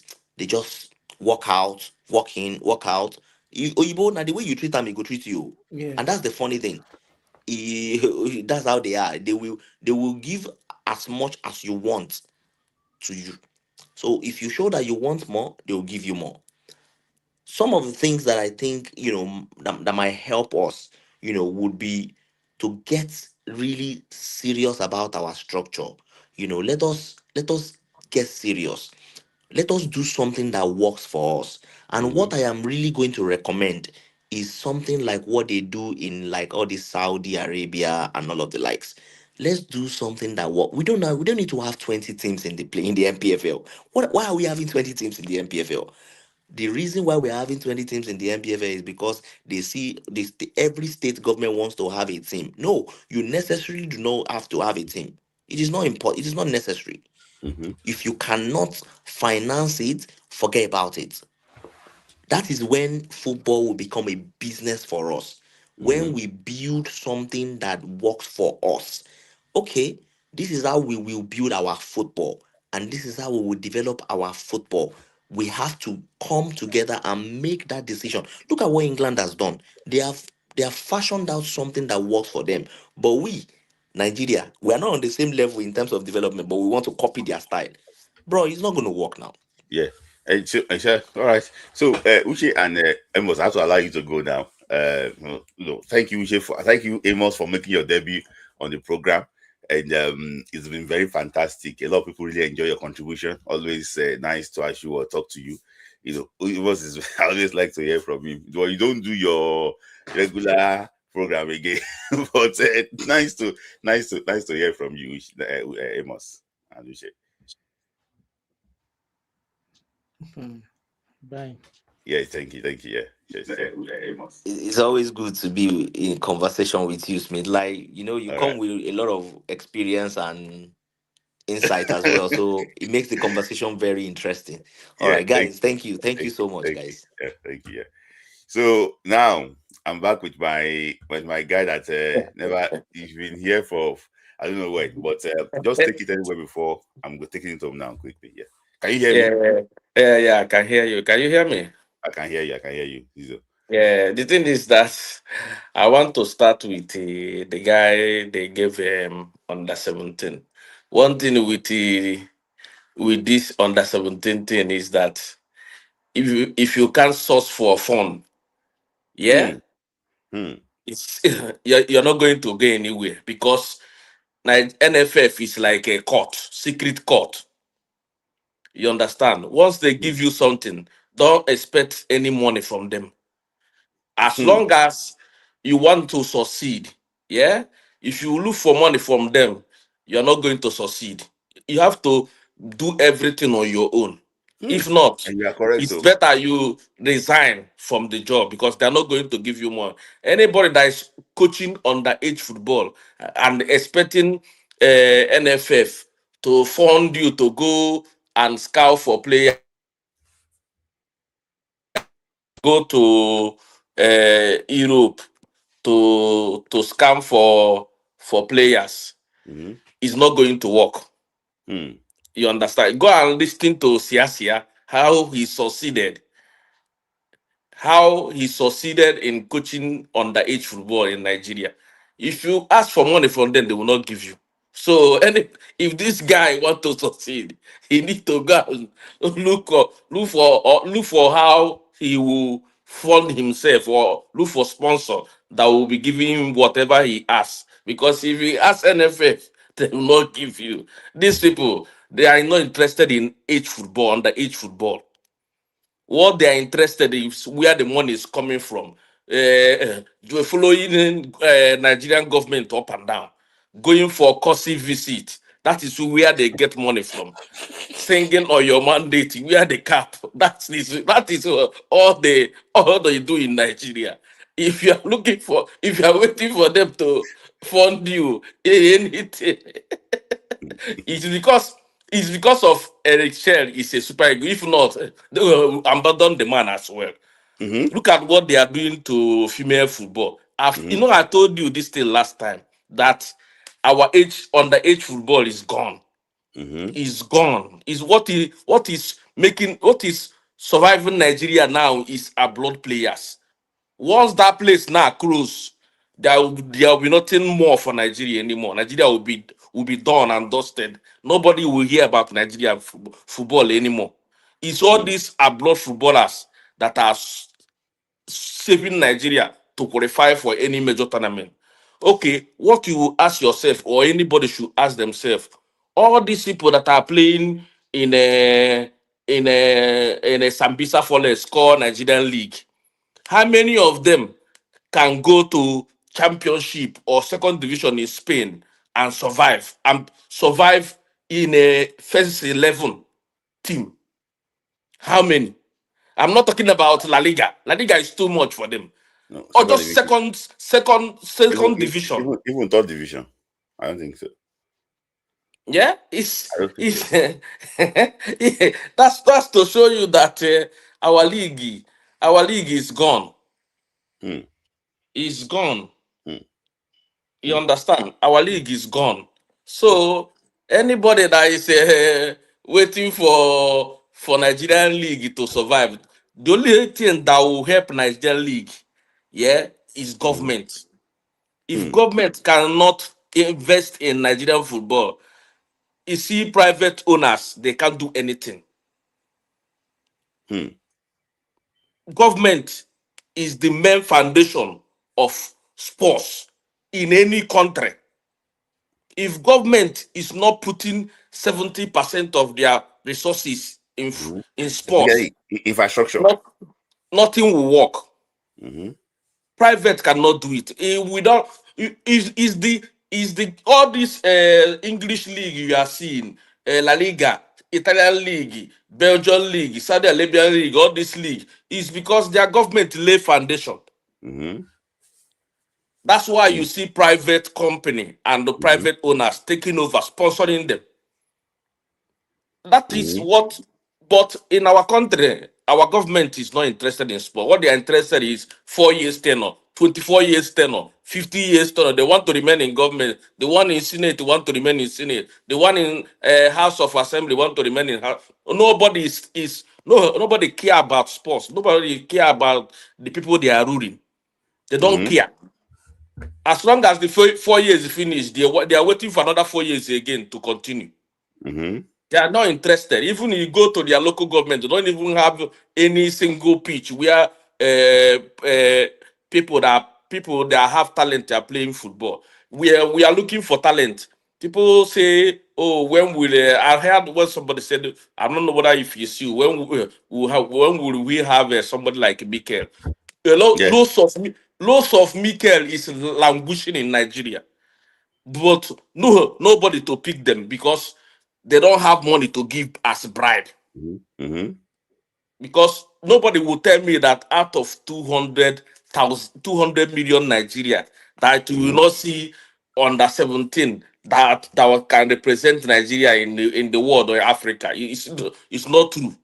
It's because majority of them don't have money to pay their way in. But I want to ask you a question. So when you're talking about government must invest in sports, but some governments sport is not really their priority. That is what I'm trying to say to you now. That's what I'm saying. But I want to ask you a question. Do you think they can a country like Brazil can have a president and does not like football? Is it possible?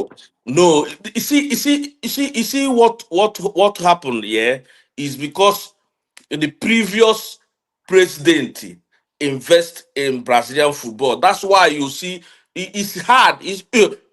Assuming now, let's say for instance now that Jonathan invest much in sports in Nigeria and Buhari come in as continuation, invest much in sports In as sport. well.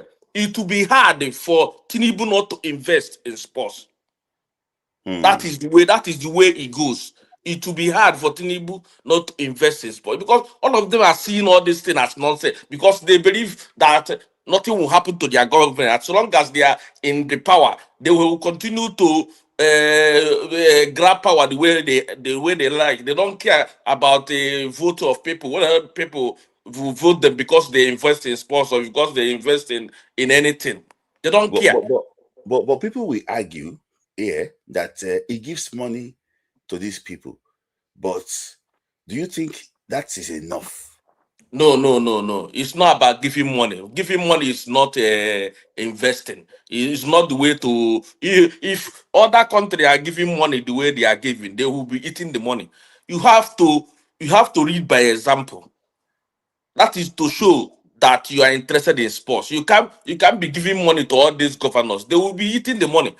How many of them that collect resources, all these things, fund from federal government and invest it in their state? They just eat the money. You understand? But if the president can stand and say, "Oh, this is what I'm budgeting this money for. I want uh, stadium, 5 or 6 stadium to be built in Nigeria," and he provide maybe 3 or 4 or 5 people that will supervise all this stadium.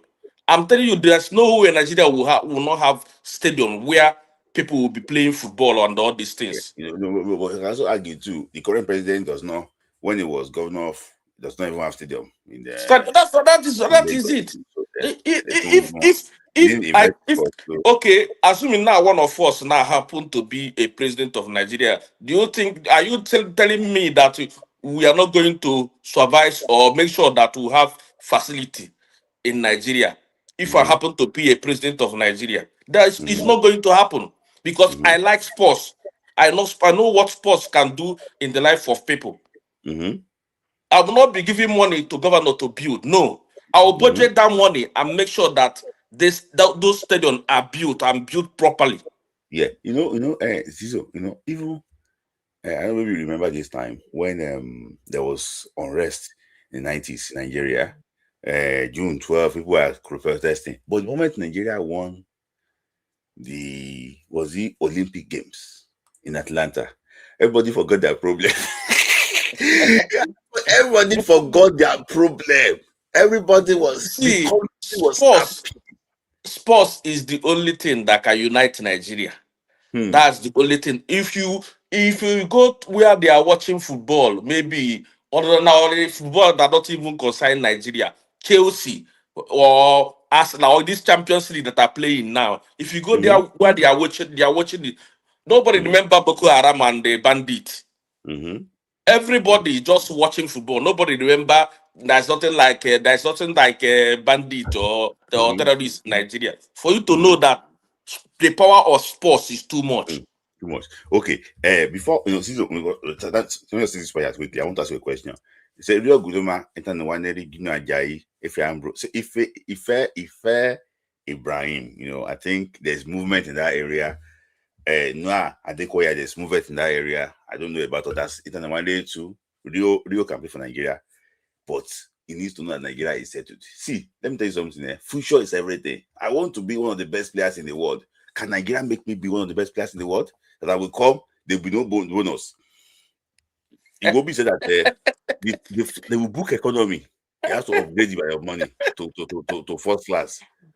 So, like, Oh, do okay, you know? okay. Sorry, Imagine this I guy. want to ask you a question. Sorry, I want to ask you a question. You said that there is so many talents in Nigeria. And I want to ask you a question because one of my very good allied friends just asked me a question and say, how come that Chonchi Olise, the elder brother of Olise, was able to produce Martins, Makinwa, Onyedika, Onyeka, but now they cannot even produce anybody again? He was able to produce those players, but now is it through academy or under 17 or through academy? His own academy, he sent them abroad. Like Onyedika went to Midland in Belgium, Onyeka to Midland in Belgium, Onuachu to Midland in Belgium, Martins to Inter, Makinwa. How come that he was able to produce those players at that time? But now, see, he cannot even, all of, say when we say market plenty for your this thing, flies are just now you to drive the flies. see another thing, the way all those academy, the way some of them pick players, for instance, I think when I was in Nigeria back home, majority of them where they normally pick players, all this academy is in secondary school. Where for that time we used to play secondary school football match, as in school by school. They normally play football match. That is where they catch them young. But now I don't think they are playing any school match anymore. All this secondary school, then that is how all this academy, if I knew about all these people academy, all these people Gabros, that is the way they pick players at that time. But throughout now, okay, it's not only even him that is affecting others too. They can't just that is what I'm trying to say to you. They can't pick all those because all these boys, the academy, those academy now, they can pick players without seeing them. Most of them, they will go. Most of the people that have access to the club, they collect money from all these guys, and they don't have money to pay. That's why I said to you, they don't. Most of them don't have money to pay their way in. Okay, now my final question to you, Zizo. Before, we normally have players. I don't remember there was one way called Kingsley Udo. Is it Kingsley Udo? Kingsley Udo, yeah. Yes, he went to Atletico Madrid Academy. We had like Rabi Ibrahim, to Sporting Lisbon Academy. We had Aruna Lukman to AS Monaco, Uche Crisantos to Hamburg.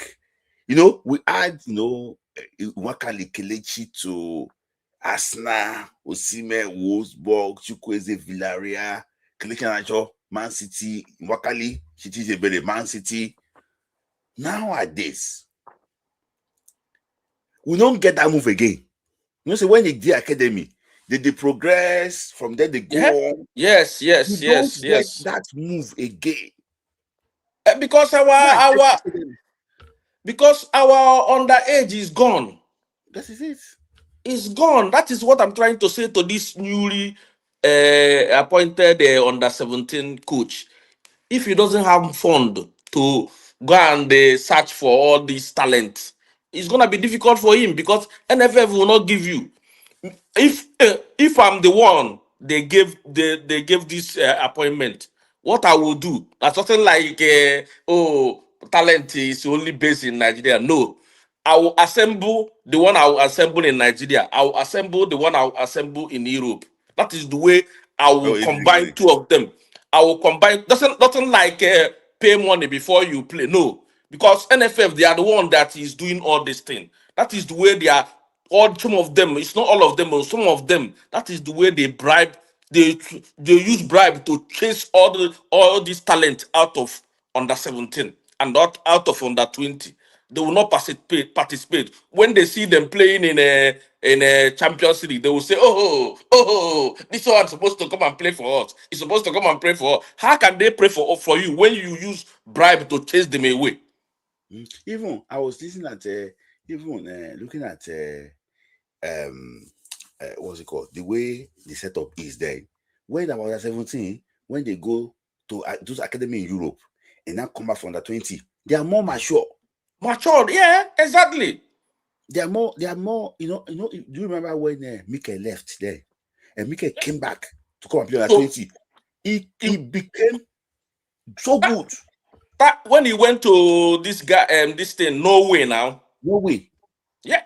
Oslo. When Oslo. he came back, then he went to go and train in Man U. And before he went to this thing. So he don't train with all those Roy Keane. So when he came back, so the experience was so important. Yeah. So that's why I was saying that there's a lot. See, that's the reason why all these things where you're talking now, we also don't know it. No.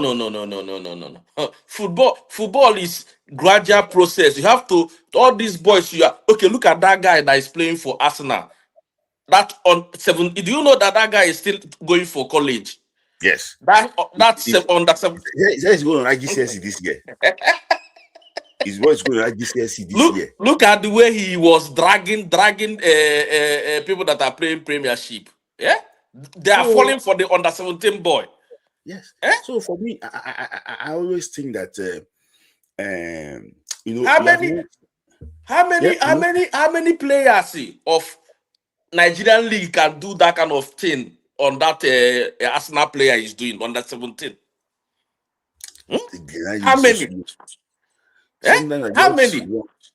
Some of them they lie on their age. They can't play. Big belly drinking beer up and down. Yeah?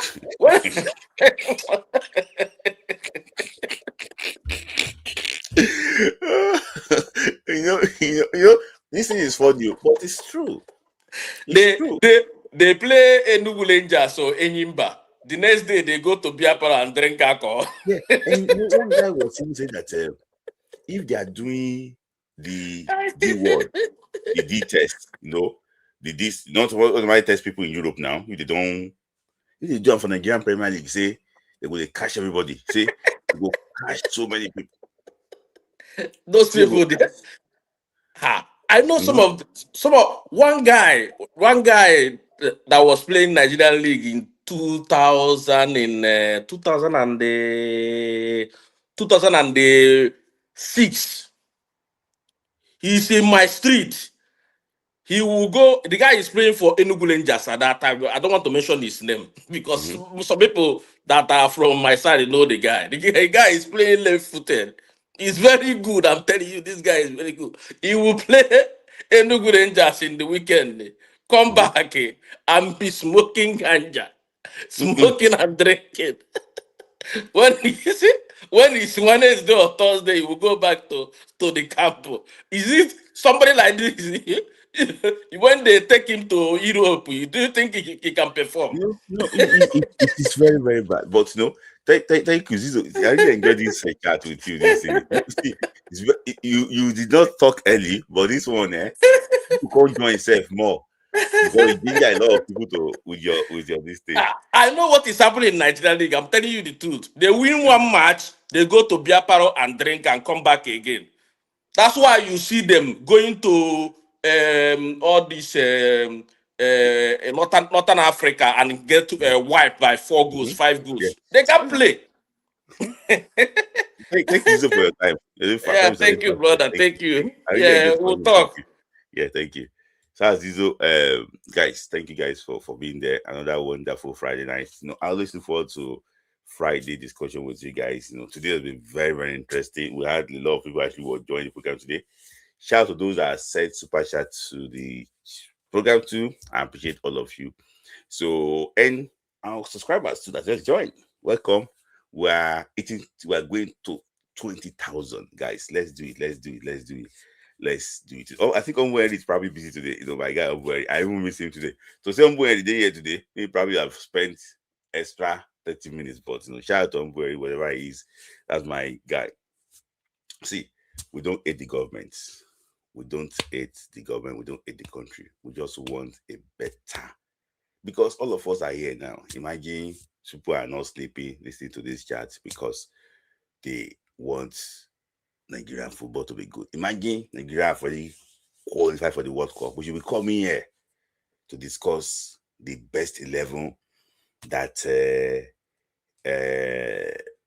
should be in World Cup team. But currently, Nigeria football is in the wrong hands. And we keep on talking, we keep on hammering, we keep on telling people should be more aware that things must change. Thank you to Amos, for joining in. It's been a long time. I actually was addict with Amos. It's been a very long time. And also, shout out to they also came live here. Even send me a text. I have to read text and reply him, after the program. Yeah, we just want change. That is all we want change. There's no bias from any angle. We just want change. See, let me just tell you something. During the from 2002 to 2005, we won the CAF Champions League twice in a row, back to back, Enyimba. That time, we had Julius Baja playing in the final of the Cup Winners' Cup. They lost to Eto Dusae, if you remember, in the final of that CAF Cup Winners' Cup. That was when Ogeshuku Obiako, if you remember his name, scored 3 goals for Eto Dusae against Julius Baja. After Endurance Dao of blessed memory scored a beautiful goal, in Abeokuta against Eto Dusae, if you remember those years. Final of the CAF Champions League, won the CAF Champions League, final of the Cup Winners' Cup.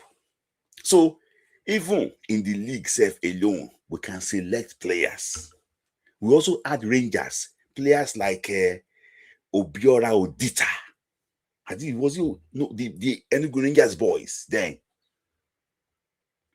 So, then we add players like John Mikel Obi coming up. Obasi Ogbuke coming up. We add those guys coming up. Thank you to Anthony. We add those guys coming up. So suddenly, in fact, 2001, we were in the final of the World Cup. 3-0 in second leg, lost 3-0 in second leg. Thank you.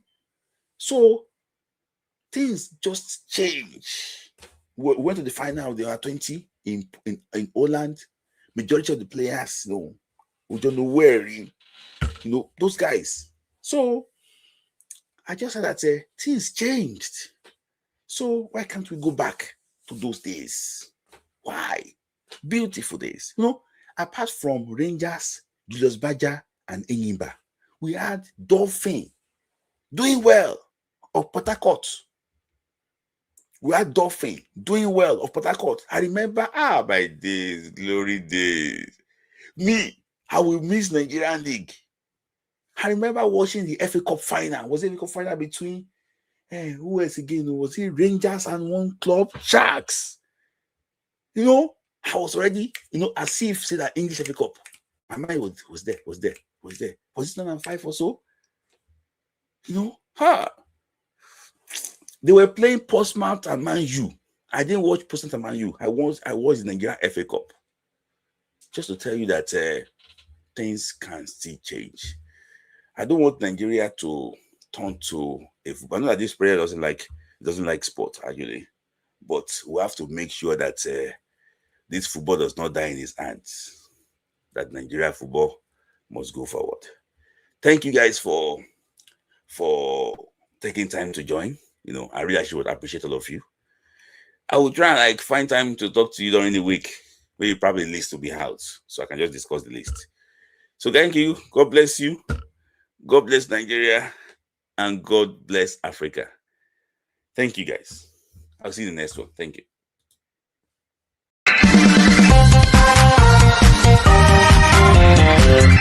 GAANT Football, for the love of the game.